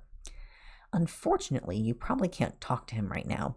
His granddaughter very recently jammed his body into a small puppet, and when a portal opened to winter, the man was very bigoted against Fae, you see. I threw the doll in there. So, if his remaining lifespan isn't already burning down to nothing without a living body, he's now in the hands of the Fae, Hal says gleefully. Bro is snarling now, and starting to actually catch fire, even as several legal aides try to keep him in his chair as subtly as they can. Your Honor, if Jake is in Winter, may I have permission to ask Queen Mab of Winter, who is in our jury, to bring his soul here for questioning? Tisius asks quickly. I will allow it, Aradia says with a dark grin before Athena can even get word in. Yeah, shockingly, Death herself is not a fan of a guy trying to cheat her. Jake Harley is hardly in front of a sympathetic audience. I am his step-grandmother, but if my wife agrees, Mab pauses and you look to see Queen Jade nodding very vigorously. I shall summon him when the witness stand is free then. Hal hops out of the witness stand happily, with the satisfied face of someone who is very deliberately and successfully pissed off someone he hates. Bro is still very literally smoldering in his half of the court. Smoke is curling up in the air above him, so you'd say that Hal did what he wanted to. When Hal is sat back down on your side of the court, Queen Mab stands up and slides past a few other gods to get out of the jury stand. She strides to the center of the room, stopping just short of the witness stand. With a nod of permission from both Aradia and Athena, Queen Mab starts to move her hands in magical patterns in the air. She finally slides her fingers down from a point in the air, drawing a white floating line that opens up into a circular portal. As it opens, the temperature in the room drops noticeably, and the more reptilian gods, who presumably run colder, wince at that change. Queen Mab reaches her hand towards the portal without going through it, her hand held out in a gesture that reminds you weirdly enough of a forced chokehold from Star Wars instead of anything magical. As you shake that dumb thought from your mind, Mab pulls something through the portal, and before you can see what it is, she flings it into the witness stand. A hazy cloud of muted colors reforms slowly into a somewhat younger-looking Jake, one who looked like the man you saw in the photographs in Jade's home. He's notably translucent and seems to be made of smoke or water vapor, as the edges of his form constantly blur out and shift in the air. He's a spirit without a body. Hello, Jake Harley, Aradia says with a hungry smile as she leans slightly over her desk. As she moves, her skin flickers just for a moment to show something far more skeletal underneath. Jake balks at the sight of Death herself, but as he staggers backwards, he collides with the edge of the witness stands with a crackle of magic. He's not going anywhere. Jake, Bro gasps and Jake looks around at him. Love, get me out of here, Jake pleads, and Bro gets to his feet even as the demons at his side try to urge him to sit back down. You will do no such thing. Jake Harley, you have been summoned as a witness in this trial and you will testify. As for you, Bro Strider, if you attempt to remove Jake from the stand, I can and will forfeit your case and declare Roxy Lalonde as the winner and serve her whatever reparations we see fit. Have I made myself clear? Athena warns them. Bro gives Athena a truly poisonous look, but eventually sits back down. Mr. Harley, since you missed the beginning of this trial, let me explain to you that you've been summoned as a witness, and now that you're on the stand, you are obligated to tell the truth. I have a few questions for you, but first of all, can you just confirm who you are? Tisius asks with a smile. Jake's hazy form scowls at her, and then glances at Bro, who is either unwilling or has realized that he is unable to get Jake out of this. I am Jake Harley, renowned witch and research scientist, he answers finally. I have some information on you here that I want to clarify. If you could tell me if my information is correct, I would appreciate it. You were born in 1929, yes? Tisius asks, and Jake nods. In 1976, you married your now deceased wife, Miss A. Claire. Is that correct? She goes on. Yes, you haven't called her here, have you? Jake asks if his ghost could sweat nervously. It would be. No, not unless that might be interesting to the court. I have it in your journals here that you met the devil, Bro Strider, in Georgia, USA in 1978, she goes on, her fingers touching the stack of evidence off to the side. Yes, I did, Jake nods. And you got into a romantic relationship with Bro after that then, Tisius moves on. Oh, well, I would have struggled to do so beforehand, Jake snorts. Tisius looks up from her evidence slowly and stares at Jake with a flat look that lasts several seconds long. Because before that I didn't know him, Jake adds, clearly needing to fill the silence. Yes, Tisius says flatly and continues to stare at Jake. It was a joke, Jake finally snaps. I have a trickster god on the jury and one on my team. Perhaps they could explain to me why your joke was funny, or why, Tisius says. Fine, I get it, Jake interrupts, but Tisius goes on speaking like he hadn't. You might think that a court was the venue for humor, given the seriousness of the case, but if you think you can keep that under control, we can probably move on. When did your romantic relationship with Bro start? Tisius says, perfectly flat. We were probably courting for a while, but I would say I think it started around 1980. Jake mutters, clearly embarrassed and upset. The same year, Joey, your first child with your wife, was born, Tisius says, and Jake winces slightly. In 1983, your second child, your first son, Jude, was born. Tisius moves on. Yes, Jake says tightly. And in 1984, your wife died, Tisius goes on. Yes, it was a terrible tragedy. Nasty way to go, Jake says, looking at the ground. Across the courtroom, Bro suddenly looks uneasy, staring at Jake almost like he's trying to silently communicate with him. The thought slowly seeps into your mind that you don't recall exactly how his wife died. It was an accident, wasn't it? And you were in a relationship with Bro Strider this whole time, Tisius asks. Look, the heart wants what the heart wants. I know it's not nice, and my wife didn't deserve that, but I was in love with him then, and I am now. It's not always neat, Jake argues loudly. Oh, well, at least he has some awareness that cheating on his wife for the entirety of their marriage is a shit thing to do. I didn't ask for your moral rationalization. I just wanted confirmation as to whether you two were in a relationship at that time, Tisius says firmly. Yes, Jake mutters sullenly. I see that your infidelity is something of a sore subject, Mr. Harley. I'll switch tracks here. Can I confirm that your grandmother was one Miss Jade Harley, a human changeling child who returned from the Fey lands? Tisius moves on. Your gaze flicks up to the icy stare that Queen Jade is giving her grandson. She is not happy about this. Yes, Jake says so quietly you almost didn't hear him. And what is your opinion on the Fae? Tisius asks lightly. Your Honor, is this really relevant? Jake Harley's moral character isn't on trial here, nor his view of other species, Redglare says warily. It's relevant, Tisius insists. Continue then. Answer the question, Mr. Harley, Athena says after a moment of consideration. Your opinion on Fae, Tisius reminds him. I hate them. They are immoral abominations. They ruined my grandmother, and we just allow them to take our children, and if I had my way, they'd all be studied and then eradicated, Jake snarls at her. The Queens of Winter and your Jade aren't the only Fae gods here. In the stands, you see a number of Fae-aligned gods and nature spirits visibly turn completely against Jake, and by association, probably Bro as well, assuming that Bro hadn't already pissed off everyone before this. In 1985, Bro offered you your own island for research purposes, and in 1988 you accepted. What kind of research did you do on this island prior to the year 2000? Tisius questions him. I engaged in cryptozoology, especially with animals and creatures that lived with or interacted with the Fae, Jake admits. And what did you study on the island after the year 2000? How did you come across this subject? Tisius asks. Jade is practically vibrating with tension, and you're glad Rose is close enough to gently lay a soothing hand on her. This can't be easy to hear at all. Jake clearly doesn't want to talk about this, but he has no choice.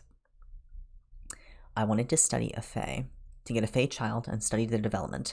They take human children, after all. Bro got one for me. I named her after my grandmother, Jake answers softly.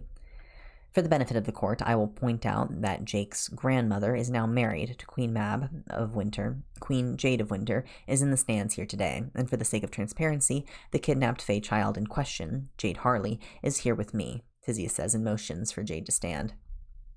To say the look shared between Jake and Jade was hostile would be like saying the universe is a little bit large, or that Bro is slightly unpleasant.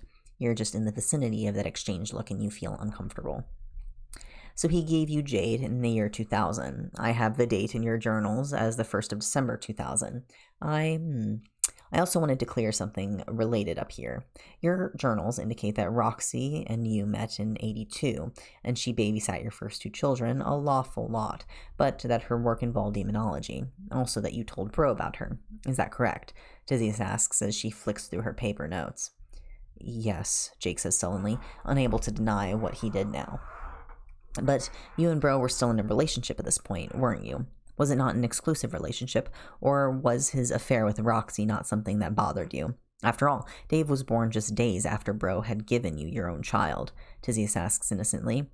It wasn't like that, Jake asks sharply. Oh, that really made him angry. Roxy was just someone useful to carry Dave to term, something my biology wasn't equipped to do, and I had no interest in changing that. He and I are together. It wasn't as if he had sex with her. They weren't together. They weren't in love like he and I are. She was just a vessel for his child is all. He wasn't romantically or physically involved with anyone but me, and after my wife died, I wasn't either. Don't you try and act like he was unfaithful to our committed relationship. She's nothing, Jake shouts at Tizius. Fuck you too, Roxy says under her breath.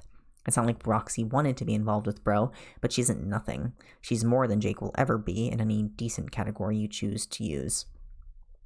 So tell me about your relationship. From living there, I know that you have a home in hell.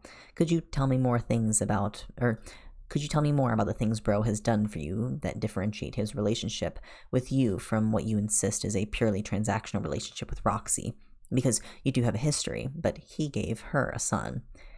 Tizius says leadingly, and Jake goes right along with it. He took my soul when I wanted to get out of my body to avoid dying. He secured me bodies I would love, that I could study. He gave me free roam of his realm. I could order anyone to do what I liked. I had a home of my own to use for my research, and I stayed with him whenever I wanted. He loves me, Jake insists. Does he take your decision into account when ruling hell? She questions. Sometimes, if it's something I know about, he'll talk and I'll offer advice. Jake shrugs. So you're married, Tizius concludes. No, they're not, Redglare insists loudly from across the other side. They have a long relationship history. He provides him with a home, lends him his authority as a ruler. He gave him a child who was theirs by adoption, and furthermore, this Jade is a granddaughter of Queen Jade Harley of Winter. She and Jake are biologically related, even without adoption. Bro gave him a child, gives him his power. It's romantic. They've forsaken all others. They're married, Tizius says, listing each thing off, and you swear you can see Bro's lawyers wincing with each new line. We never got married. There was no ceremony, or Jake starts trying to fix his mistake, or church. It's not as if you two could go into one to get married. He's a god. If you insist that gods have to be married like mortals are, then there's a lot of invalid godly marriages in this room, Tizius says, and makes a sweeping gesture to the gods surrounding you all. Athena drums her fingers on the table and leans over to talk to Aradia for a few moments. Seemingly, the two come to a decision because Athena speaks as Aradia continues smiling like a cat that caught the biggest, fattest mouse. We've decided to rule that Bro and Jake are, in effect, married. Tizius continue with what I hope will be a good point, Athena says, waving a hand to her. I mentioned earlier that Jade is the granddaughter of her namesake, your grandmother. This means that on a mortal biological standpoint, she's your cousin, yes? Tizius asks. She's not human, Jake snaps back. I didn't ask that. Answer the question. Tizius presses him, and the barrier around the witness stand crackles. Excuse me, ever so slightly. Yes, she's technically my cousin. I never called her that, though, and I never intend to again, Jake grumbles. Right, you called yourself her grandfather when you adopted her. I presume to account for the age gap, even though she was actually your adopted child, Tizius says, and Redglare's eyes widen in horror. Yes, Jake says before Redglare can interrupt.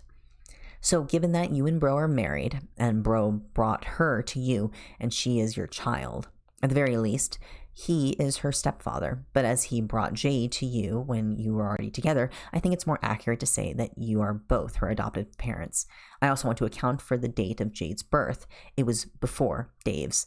Hal isn't Bro's firstborn because he wasn't born from him, but Jade absolutely is his firstborn child. Furthermore, the Fae have different interpretations on gendered humans. The original prophecy was made by humans as listed a son, but there's no reason for Jade not to count. If Jade had the potential to be the Antichrist and Bro lost that opportunity, then Dave cannot be the Antichrist, and he made a deal with Roxy that he couldn't uphold. No further questions, Tizius says with a slight smile and a sip at her mug. The courtroom around you is full of whispering gods, and the jury seems highly intrigued by all of this. You're pretty sure your whole side is trying to act like all this is both true and not new information, but that'd mean that Jade, Dave, and Rose were all related at least by marriage. That's a weird thought to be sure. Across the way, you can see that Redglare is caught. She's glaring at Jake, and if you were her, you'd be wondering if it's worth asking Jake more questions, given that him opening his big mouth has already caused her a lot of problems. I have no questions for Jake Harley, Redglare says stiffly. I'll send him back to Winter again, then, Queen Mab says, and has to slide out of the jury box to walk back towards Jake. Jake's spectral form flinches. He tries to back out of the witness stand, but it holds firm. Desperate, he turns towards Bro, and you can actually see Bro through him.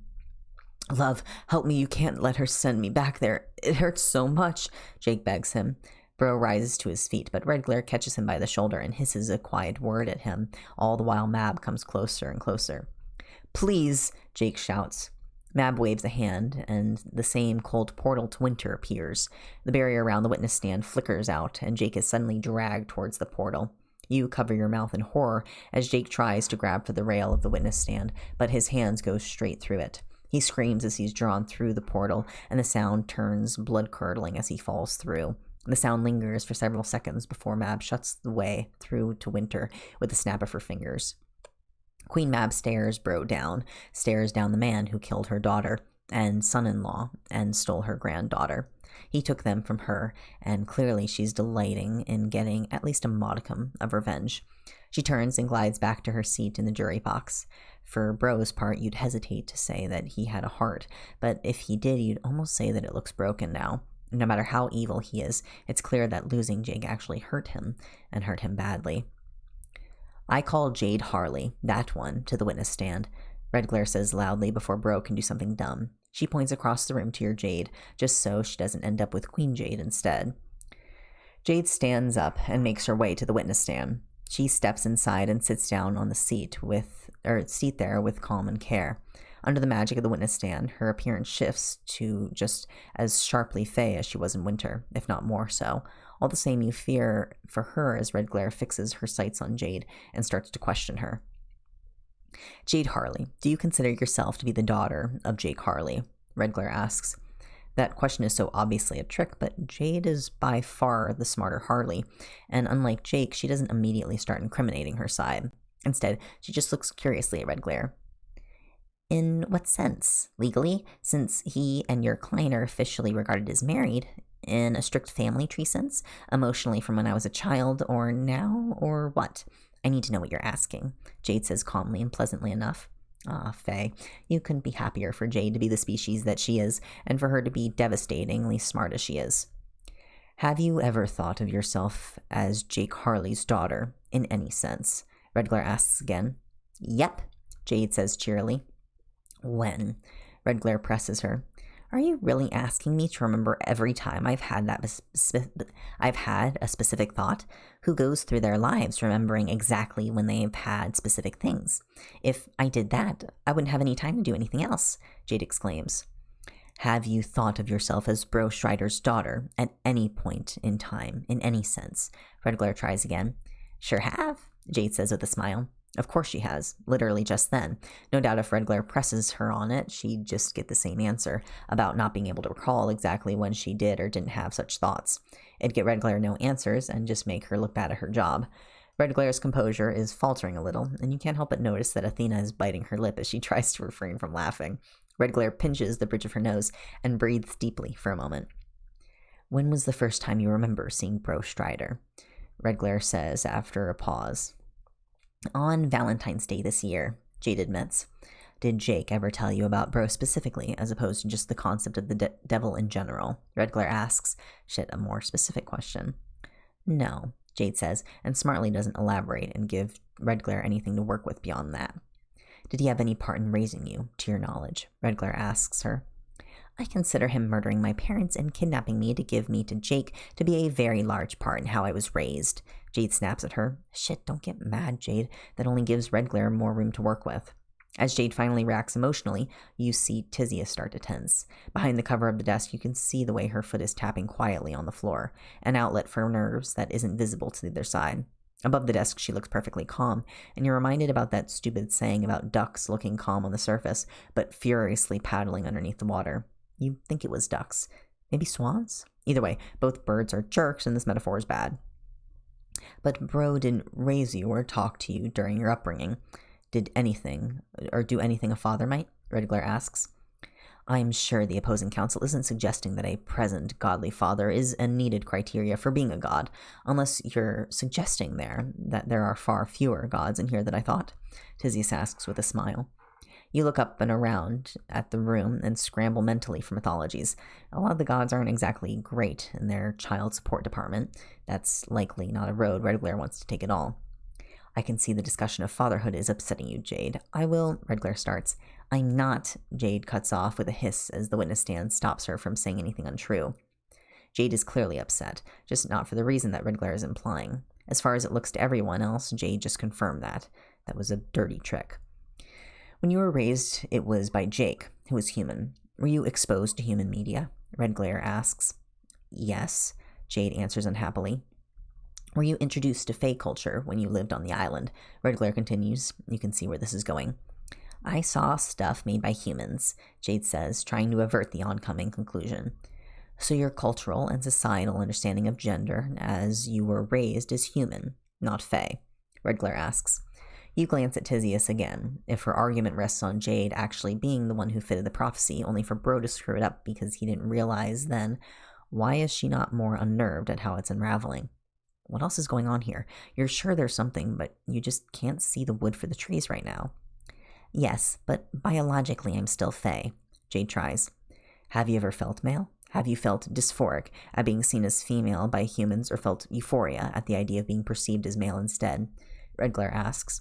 Why the fuck are we doing this? June mutters as Jade denies each question, confirming in turn that she is a girl and not Bro's firstborn son. I don't get it either, you whisper to her. You're both mindful to keep your voice down, but June shoots you a look that says quite clearly she's not happy about this. So, even though Jade is older than Dave, she can't be Bro's son. Even if we charitably assume that Jade can be described as his child, she still does not fit the prophecy, which means Dave can, and I intend to prove that he does. I have no further questions for Jade, Redglare says, pulling your attention back to her. Jade gets out of the witness stand, and the moment she has both feet back on the courtroom floor, Redglare cuts in and calls her next witness. I summon Signless, current god of heaven, to the stand, she says quickly, and your eyebrows about climb into your hairline in shock. Athena looks up into the audience where Signless is sitting, and the Furies flit up, either to guide him to where he has to go or to ensure that he actually goes. It doesn't look like he's going to put up any fight at all, because he just gently eases Beck out of his lap. The Hellhound was quite happily sprawled over both him and Queen Jade, but takes over Signless's now vacant seat happily. With the Hellhound out of the way, Signless floats down to the witness stand. He lands in the stand, and you expect some shift in his appearance, but it doesn't happen. He's just looks like a normal guy, like he's always looked like. Currently, he's dusting off his clothes with a look of concentration on his face. Signless, she starts.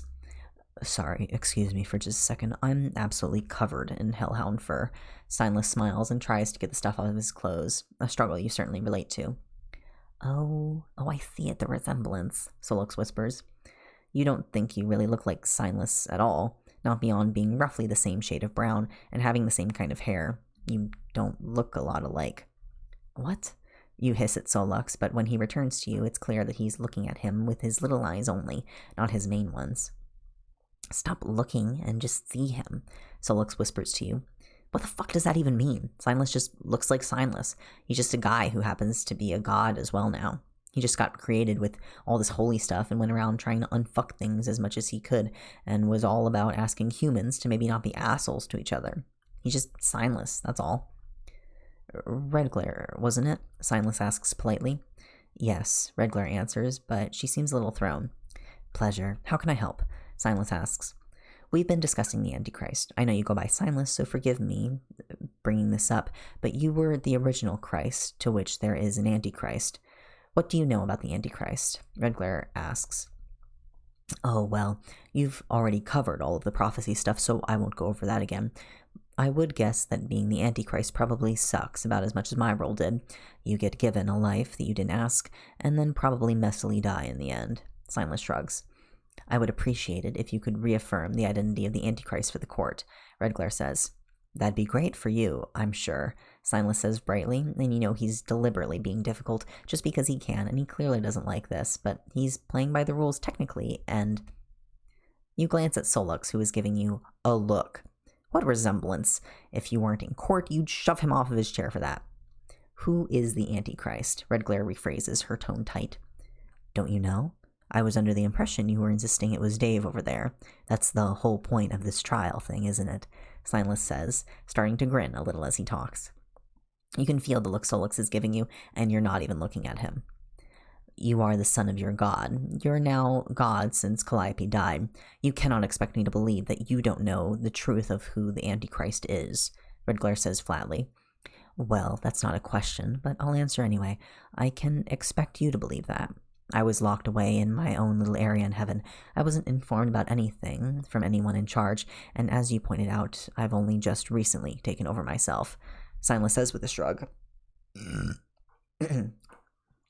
And you didn't look into who the Antichrist was during the end of the world, Red Glare says in disbelief. I've been focusing on my angels, Silas shrugs. Did anyone ever tell you anything about the Antichrist while you were in heaven? Red Glare asks. A smile falls from Silas's face ever so slightly. My only friend in heaven went looking for the Antichrist, but seeing as I don't know the truth as to who the Antichrist is, I can't say how that turned out. That's all I was ever told. Silas says vaguely. Shit, that would be past you. Who was that? Red Glare presses. Oh, no. Carcad Vantis, a throne. Silas answers as briefly as he can. I thought no angels spoke to you, Red Glare says quickly. No one in charge spoke to me. Carcat wasn't in charge of anything, and also wasn't supposed to be speaking to me anyway, Silas points out. That's true, but still, ow. It's not your fault that heaven didn't trust you so much as breathe without fucking it up, but, well, actually it kinda was your fault. What with you always disobeying whatever you could and sneaking off to fall in love with and Bohm, the Antichrist and his familiar, not to mention being a human's moirail. Gee, why would heaven not trust you with things? No further questions, Red Glare says, her eyes set right on you. Silas turns to look at Tisius, but she shakes her head. No questions for Silas, Your Honor, Tisius says softly. Silas nods, and then his gaze drifts beyond Tisius to you, then Matuna and Kanaya. He winks at them as quickly and casually as he can get away with, and then floats back to his seat and starts trying to nudge Beck out so he can sit down again.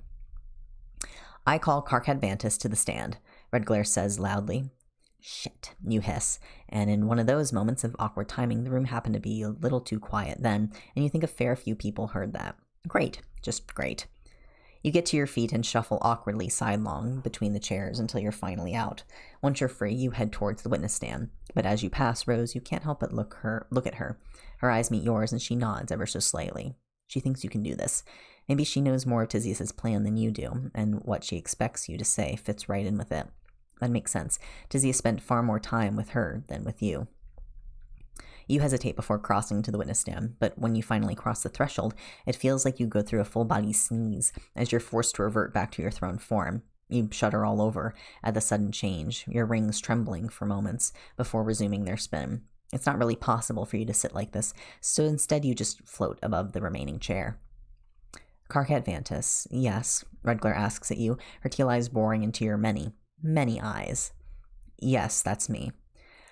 I would like it if you could tell, Red Glare starts, but you cut in. Actually, before we get anywhere, I just want to say that I was on Earth when the event happened, and I lost all of my memories before then. I've got a few back, but since then, not much, you inform her quickly. Noted. Red Glare nods and continues. Tell me how you met Dave Lalonde. Which time? Tell me both. Let's start chronologically, Red Glare says after a moment of thought. I went down to Earth looking for him. I found him. I tried to talk to him, and Soluk stabbed me, destroying my form and sending me back. That happened for a good few times. You're trying to be as careful as you can with your answers here. And the second time? She continues. No one has mentioned Rose by name yet, and that's probably a good sign that you shouldn't do that. Answer her truthfully, but carefully. After the event, I knew I wasn't human, but I didn't know what I was. Salem University sent me an invitation to study there because I guess they sensed my magical power, which I'm an angel, so that's not too surprising. We live in the same building and go to the same classes. We met there. You don't mention that you met Rose first. You don't mention that she introduced you to Dave and Solux. But the first time you sought Dave out. Why? Red Glare asks and you wince. You hope at least, without having a normal body, that your discomfort might be hard to read. Because I thought he was going to end the world, and I wanted to talk him out of it. You thought he was going to end the world because he was the Antichrist then. Red Glare presses you. Shit, you can't lie. You can't even say that you don't know because you remember thinking that his position as the Antichrist was unfair and you wanted to talk him into a different course of action. You did think that's what he was. There's no smart answer here. Yes, but no further questions. Red Glare cuts you off. Shit, that looks so bad. If you just fuck this case up, you'll never forgive yourself.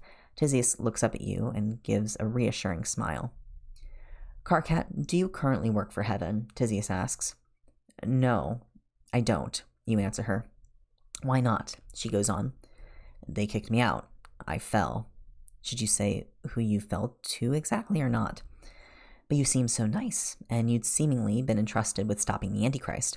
Weren't you an important and well-respected angel? She asks, and you laugh, loudly and bitterly. Are you fucking kidding me? No, I wasn't either of those things. I'm only a throne because that's what I was made as.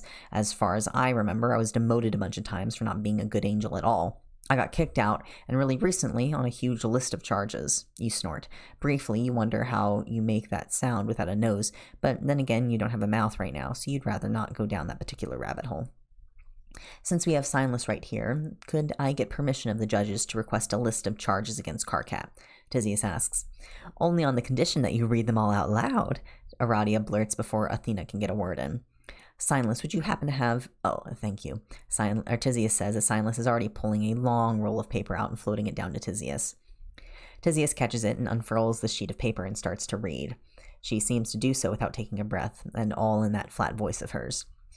28 counts of directly insulting a superior angel, 15 counts of blasphemy against the Lord, 6 counts of insubordination against an official officer of internal holy affairs, 5 counts of lewd and atomically impossible suggestions to an officer of internal holy affairs. Tisius starts.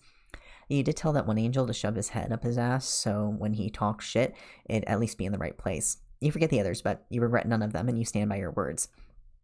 2 counts of threatening bodily harm with handcuffs, at least 1 account of visiting Earth without approval for the court's pending investigation, refusing to help in the investigation into the death of his maker, slander on the character of his maker Cancrevantus, associating with other gods, using the healing magic on mortals without filing the proper forms for peer review. She goes on. Did you do that? It's all sort of blurring together.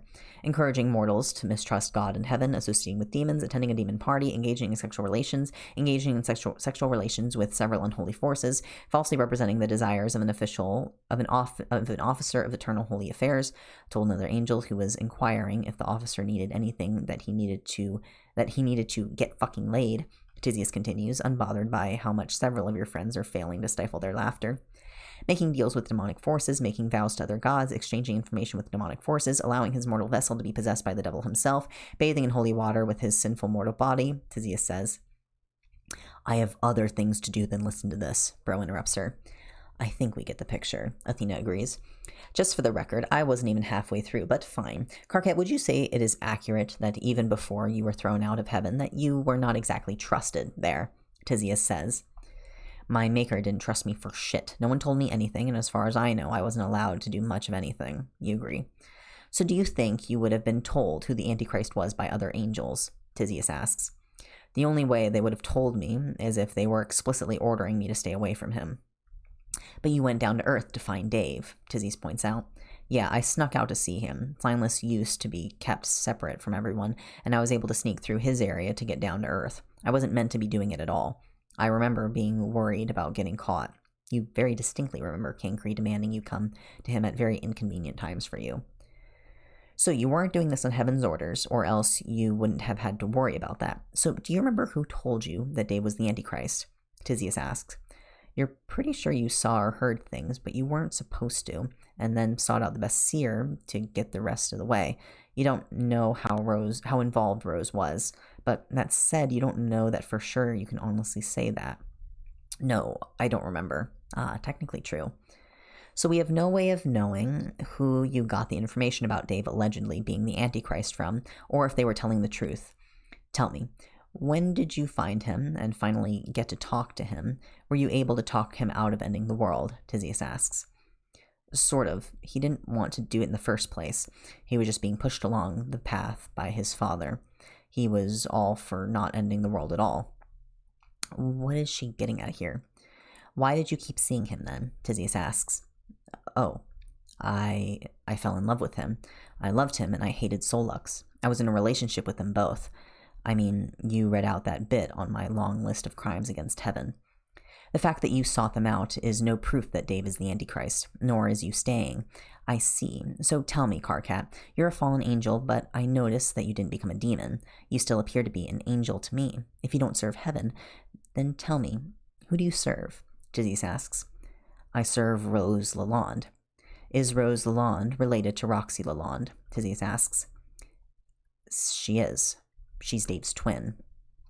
Bro's side of the court goes nuts about this, but it's not their turn to question you yet. Even so, you can see Bro hissing angry words to Redglare. Tizzius gives you an encouraging and sinister look, and you figure, fuck it, you'll go all out. She's Dave's twin. She was magically split from him when Roxy was pregnant, and actually, she's the older one. She was the firstborn. Oh man, throwing a hand grenade into the court would have probably been less disruptive. Everyone is suddenly talking and shouting things, all except Tizzius, who is hiding her smile behind her mug as she calmly drinks. Objection, we've never heard this before. My client picked Dave up when he was born, and he never saw any sign of another infant. This angel can't lie on the stand, but he can be wrong. There's no proof that any of this is true, Redglare shouts over the noise. We have plenty of proof, Tizzius says with a smile. The court only gets louder still at that, and Aradia finally has to slam her fist on the table, and the noise around the room drops dead, which is fitting for her if you think about it. I think we should have a recess here. You can all submit your evidence in the recess and make requests from the other side. Court is adjourned, Aradia says loudly, and with a snap of her fingers, you're back in the same white and vaguely Greek pre-trial area that you were in before. Holy shit, Dave whispers. Quite a show, huh? We've still got work to do, Tizzius grins. Holy shit, indeed. Bada bing! End the chapter! Let's go! Uh-oh. What a chapter! Bomb drop at the end. Ho ho! I fucking love this trial. This trial is so fun. Oh my goodness. What a fun chapter. What a fun chapter. And I can resume the Ace Attorney music a little bit.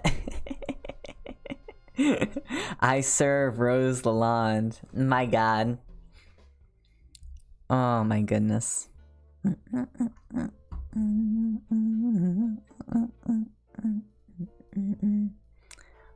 bum bum. What a lovely fiction Carcat having like the boom reverb, the Vine boom sound effect. wait. Vine boom soundboard. Does this, hold on.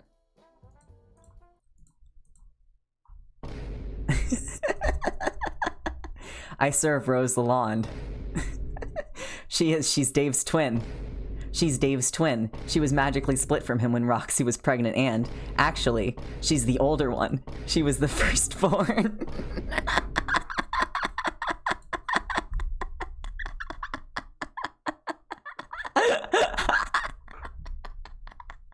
Oh, that's delightful.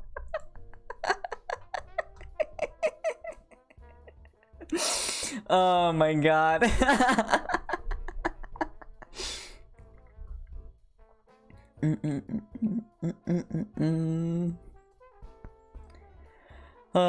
What a chapter. So tomorrow we finish Alternate Universe. Tomorrow is the last chapter of Alternate Universe. We get the conclusion of the trial. We get presumably whatever's after that. My god. This is crazy. Tomorrow we finish. We've been on such a journey together. For what, like 2 months now at this point?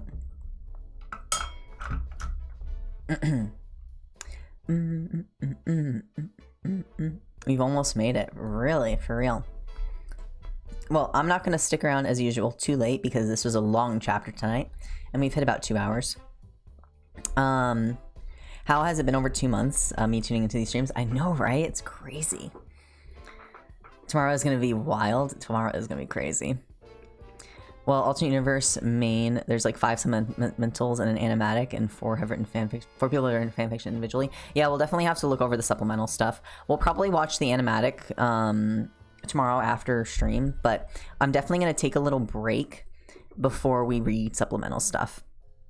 Especially at least 22 seconds. We might read some of the smaller supplemental fics, like just like, you know, smack them out. Kind of depends on how we're feeling tomorrow after the end. So, because tomorrow's Wednesday, maybe on Thursday we'll wrap up with, we'll do like a shorter, smaller stream where we'll read a few of the supplemental fics and maybe like the first chapter of 22 seconds later or something. I don't know. We'll think about it. We'll see when we get there. Maybe we'll wait on 22 seconds later. I don't want to jump into it too fast. But after Alternate Universe, I'm probably we'll take a break. I do want to read Fall of Rome, which is a different fic, not an unda fic, but a different fic that's much shorter, that I want to read eventually on stream. And maybe one day we'll read another unda fic on stream. It's such a commitment, and this is literally the shortest one. So, but I do want to read Fall of Rome on stream. I think that'd be fun. I've been wanting to reread Fall of Rome, and I think doing it on stream would be fun. So yeah, and maybe we could have you suggest a fic or something. Like, I don't know. We'll have to see how much I'm gonna kind of keep this up, because it is quite fun. I enjoy doing them. But yeah, well, with that, I'm gonna head off. It's been lovely chatting, and streaming, and we'll be back once again at 9 p.m. EST for the finale tomorrow. So super exciting. Be sure to be here. And yeah, hope you all have a very lovely night. And I will talk to you all then. Good night, y'all. Good night.